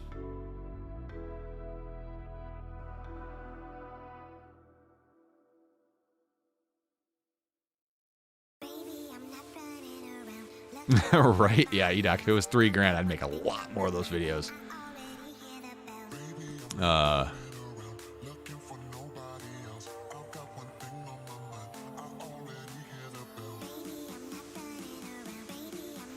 The pilot that lost everything in his house due to a Lipo fire was Snake.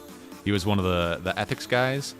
Also, the owner of Underground FPV, the company that came out with the Fly Sky Nirvana, they had a fire, and that's when he decided to for the entire industry, the hobby, and take a bunch of pre-orders and bounce. So, guy. But yeah, Snake FPV. He's I think he's in Australia, or I think he's Australian. Yeah, he had everything burned down. I'm sure there's others, but he's the one that I know of the most.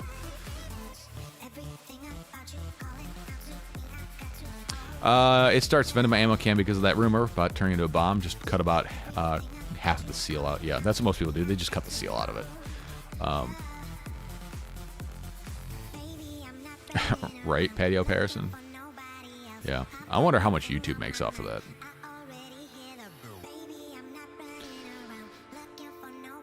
If I spent 2 hours working that video, that would be great. It's probably more like 4 between recording, editing, uploading, making a thumbnail, and then all the stuff in the description. That's probably about 4 hours of work.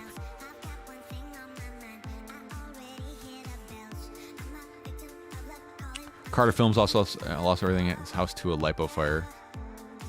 The Snake guy, I don't think it was a Lipo fire.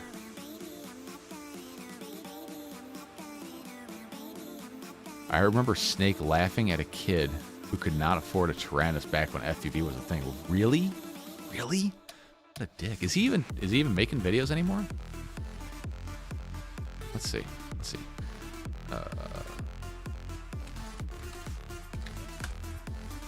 Snake FPV. Boom. Video.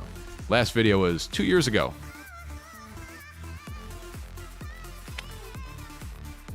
So I wonder if he's just doing bigger and better things or if he's out. He was an absolutely amazing pilot, and had no kidding there. Do Lipo fires only happen when charging? No.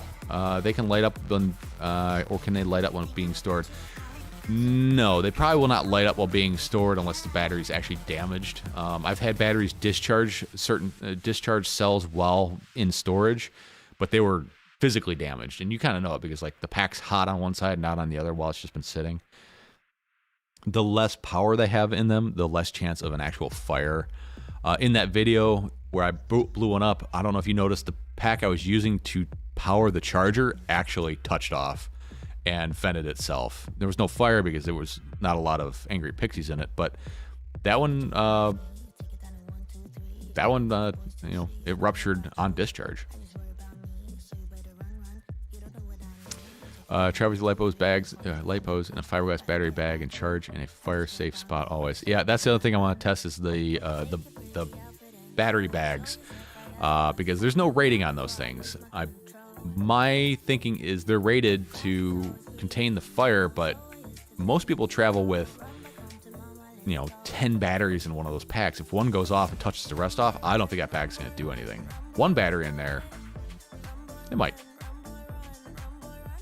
Forgot about Snake. Yep, Crabtree.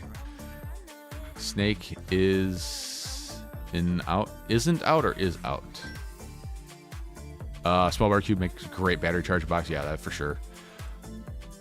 Yeah, Snake's definitely not doing anything on YouTube. He may have gotten smart and realized it wasn't worth it.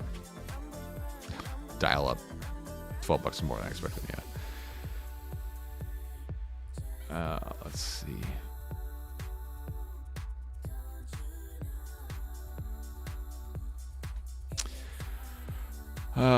Will contain pressure, but not contain heat. I honestly don't think it'll actually contain any pressure. But I don't know. We'll see. Let's see. The kid that asked what module he needed in his X9R Pro, X9 Plus, when it came out, he just laughed and said, buy a Tyrannus. It's 400 pounds, yeah. What a dick. Just keep a lipo in bags, cans always.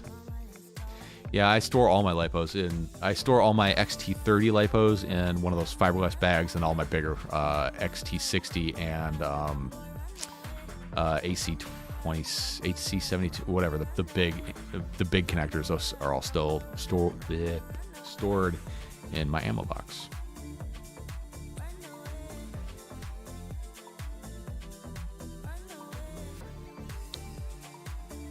His TV caught fire. Yeah.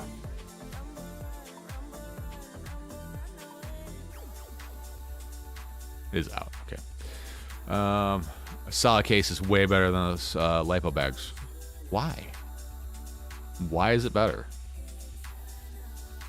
That's kind of the problem with like a lot of this stuff, is there's a lot of people saying things are better, but why? Like, what's the why behind it?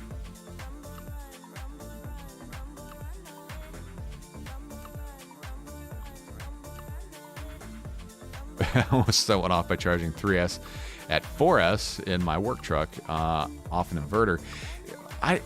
That surprises me, because most chargers will be like, I don't see 4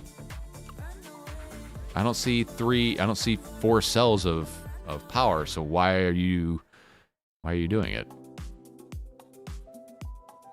I don't know what the average is. I don't keep up on the whole YouTube algorithm thing. Because, I mean, I honestly don't really care what the revenue is. Obviously, I would like more revenue. Why not? Of course I would.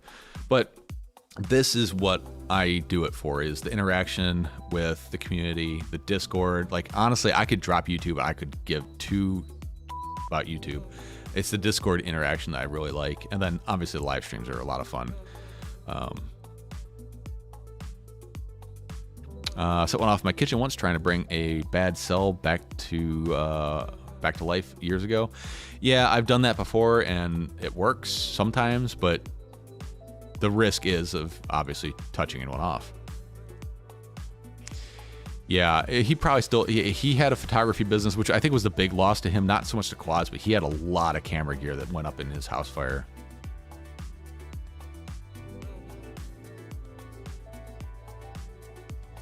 Gab 707 had a house fire. Really? Interesting. Will a plastic Pelican case withstand a lipo fire? Probably not.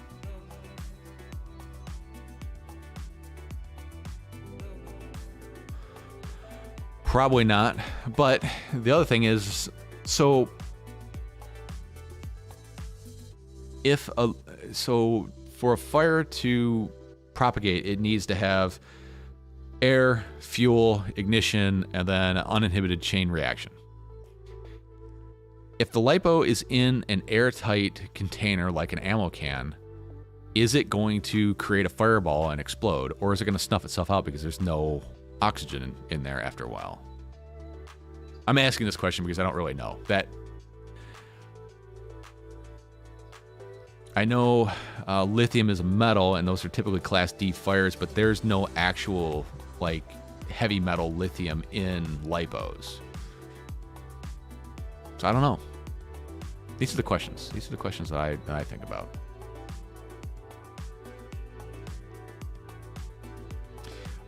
Yeah, I've seen tests where they touch off one like 1300 milliamp lipo in a battery bag, and it just charred the outside of it. But how many of you out there have only one lipo in your battery bag?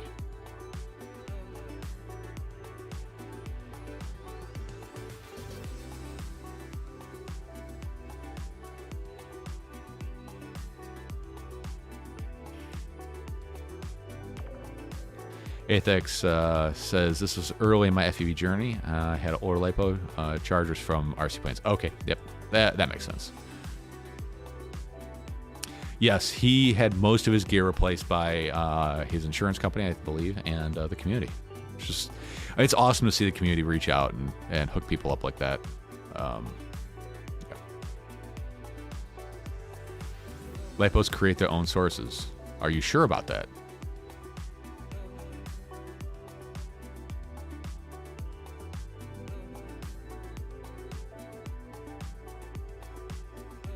I got a buddy who's a firefighter, and he said they don't actually do that because they don't have any actual heavy metal lithium in them. So they're treated as a Charlie fire. I believe it was type. Yeah.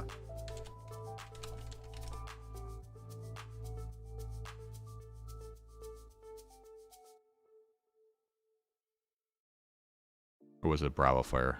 I think it's treated as flammable gases, but not a class D where it's metal. Again, I don't know if that's true or not. So let's see.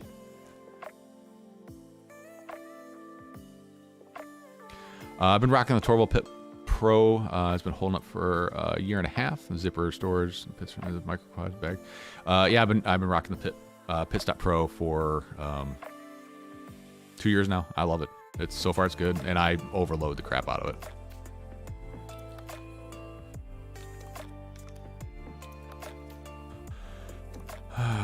What if you live in an underground house made of sandstone and stainless steel?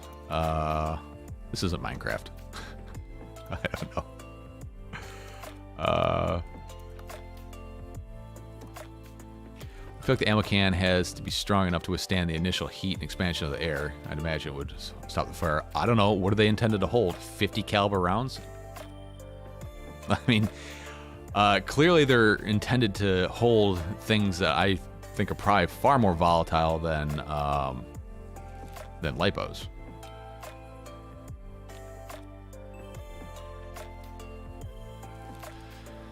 I have 2200 milliamp 6S in all with my 1100 to 1400 milliamps. It would be like 5 gallons of napalm in my Scion. Yep. Windjumby says needs oxygen. Okay. Where? It's not that I don't believe any of you. I just don't know what the answer is. I haven't. Not that I've really looked, but like, what is the official answer on lithium polymer batteries? Do they need a external oxygen source, or are they self-oxidizing? Do they create their own oxygen to create that uninhibited chain reaction?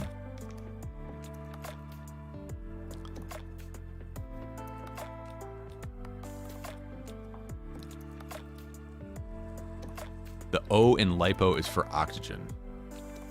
Really? I mean, you might be right. I don't know.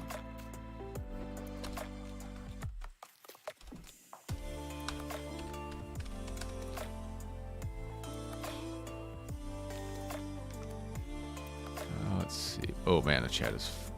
Lipo will burn underwater. Yeah, you're right. I have seen lipos burn underwater. Water has oxygen. Well, that's also another good good argument. Maybe I should try to light lipos off underwater. I don't know.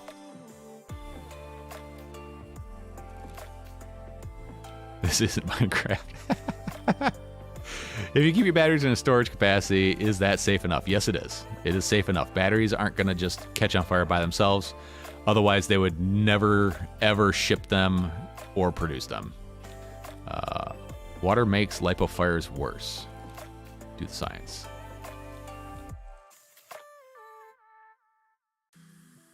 No problem. Oh, it's for polymer, as in polymer. Yeah. I do live underground in a sandstone house. It's not about keeping in an explosion. It's about keeping moisture and corrosion out. That's true. I wonder, like, is there a rating on 50 cal ammo can rating? There's got to be a if it's got a mil spec number on it, it's got to have a spec. Yeah, you know, that's something I'll look up later. I probably won't.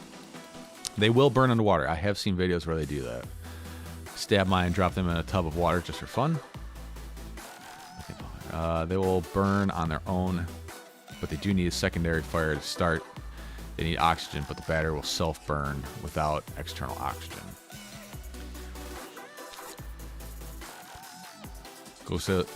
But Google says they don't need it. So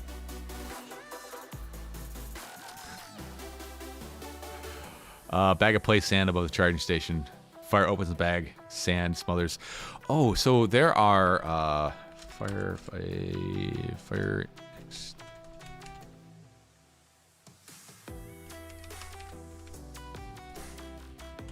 So there are these things, and I've seen people put these over their 3D printers in case the 3D printer catches on fire.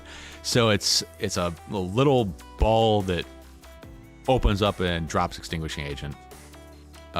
They used to have these back in like the 60s, but they were filled with mercury, so obviously they stopped doing that. But this, I don't know, maybe this is a good solution to unattended fire extinguishing. I don't know, it's only $50. I don't know how well they work. Maybe that'd be another video, except for it would take me 8 years to pay for it, so I probably won't do it. But if one of you guys want to send me one, that's cool. Smell like drum balls. Yeah,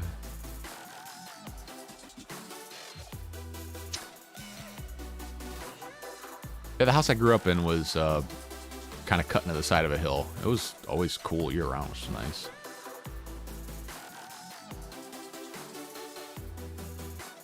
Fiberglass and fire are awful.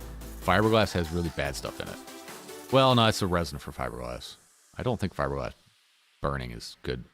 You know what? Lipo's burning isn't good. So, Google says they don't need oxygen. Well, it's Google me right. You just look at Google until you find the right answer that you want.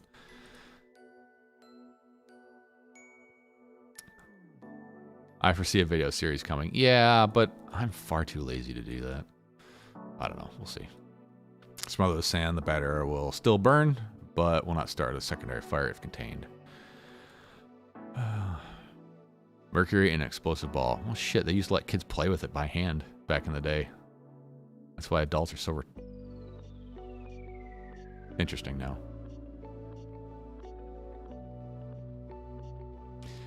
I don't charge lipos in the house anymore. Fire's cool. Google confirmation bias. Yeah, that's it. You can look at, you can find anything on Keith Drones. He has the only accurate answer here. Fire is hot. But what is hot? Jesus. Oh, this live stream has devolved into just... I've enjoyed it. I've had fun. How about you guys? You guys had fun? Yep, you lazy pilot. Dog. Good girl.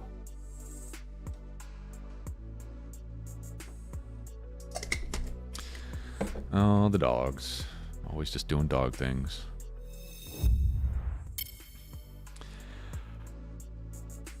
Yeah, that's it. I was thinking that's epoxy that's bad.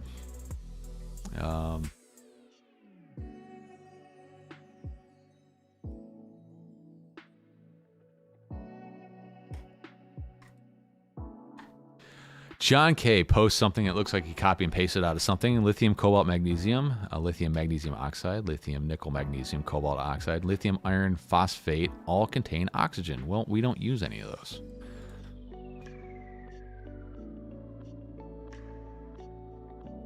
Or do we? I thought I remember seeing something where like lithium polymer was just like a general category for all these other things. I don't know. Requires more research.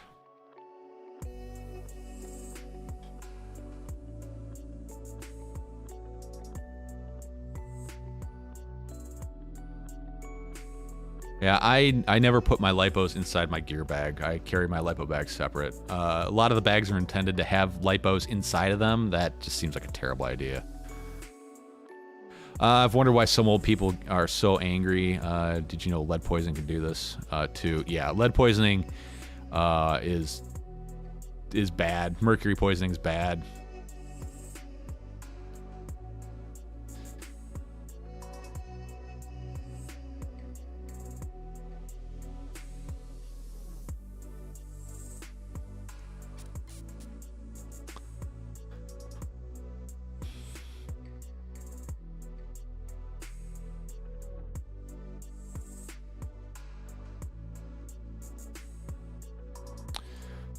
All this talk about fire makes me want to build a smoke and heat activated container that drops. Yeah, no kidding, right?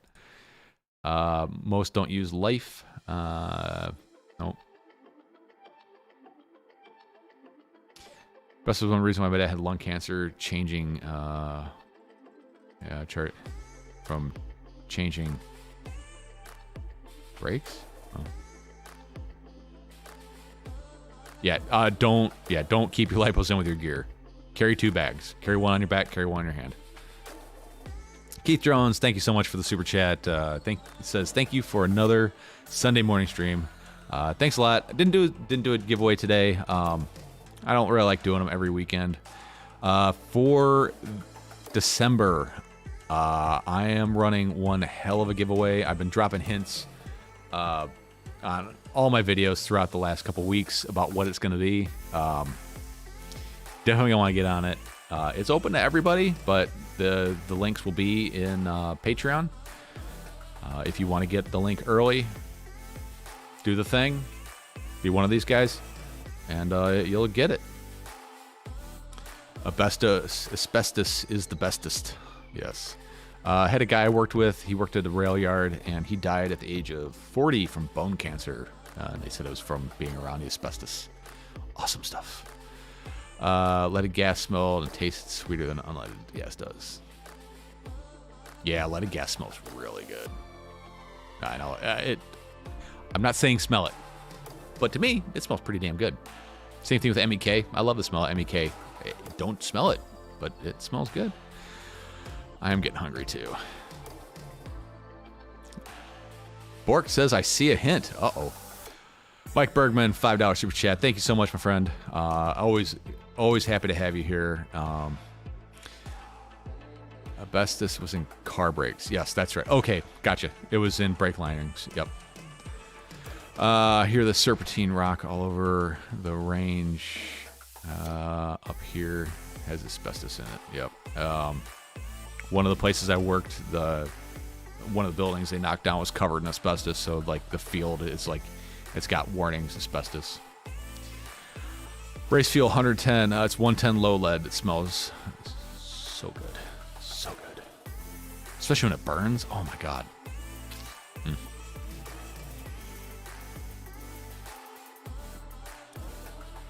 All those all those pesky breakfast cereals. Fires no more. Burning nitro fuel from RC planes. Yeah, there's a lot of stuff that smell like. This is gonna be bad. Like when I was growing up, the smell of the school bus idling and that really shittily burnt diesel smell is good. All right, guys, this has devolved into nothing but us saying what we've done that was bad in our lives. So, on that note, I will see you all next week. Thank you all for coming out. Have a race on Saturday. Hopefully, we get people to show up, and we can actually get this thing to happen. And yeah, see y'all next time. Thanks for stopping by. And you know what? Actually, let's see if this works. All right, I've been trying to work on this IP cam thing. I think there's definitely a big delay in audio.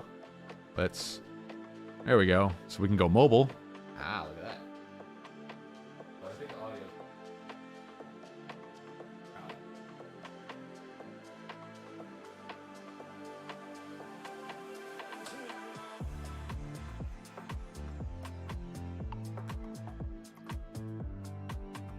Is there even audio?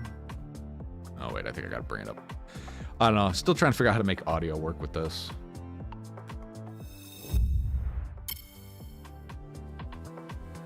Here's that 2-color benchy.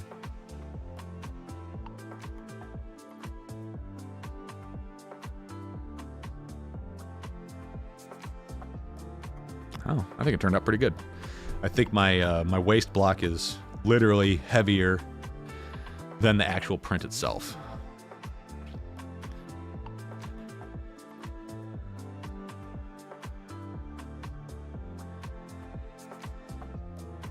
Yeah, audio's still on the shirt. I don't know how to. I might need to get a different program to pipe the audio through. Actually, I think I do it. Hang on, let's try this. Hang on one second. You guys are guinea pig stream now. Sorry. Let's see. IP cam. Refresh. Okay. And it should have audio. Let me mute my microphone.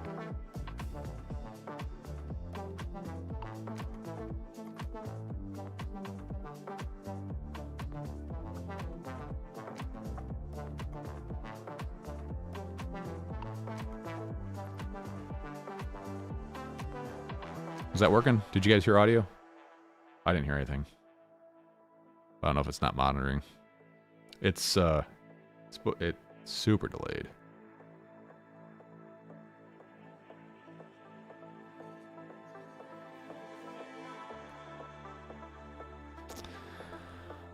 Oh, maybe the audio doesn't work. Oh, there it goes. It works. I think.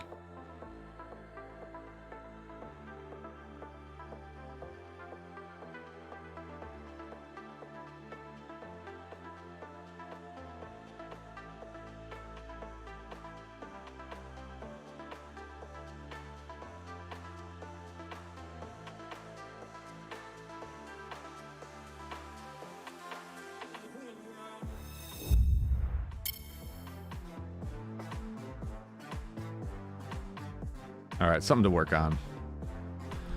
Something I'm messing with. We'll see. No audio? If you don't have your grips, yeah, get them up. TweetFV.com or Race Day Quads. All right, guys. Yeah, I'm gonna watch the stream back later. See what happened. All right, guys. Thanks for what camera are you using for that? Galaxy Note 20 Ultra. That's what the camera is. I want to be able to start the video on the camera and then walk away and have the camera pipe the audio, my phone pipe the audio into the stream, just so I don't have to be at this if I need to like walk away. I don't know. It's just something different. All right, JB streaming. I'll see you guys later. Have a good one. And as always, guys, remember, stay positive, and I'll see you next time.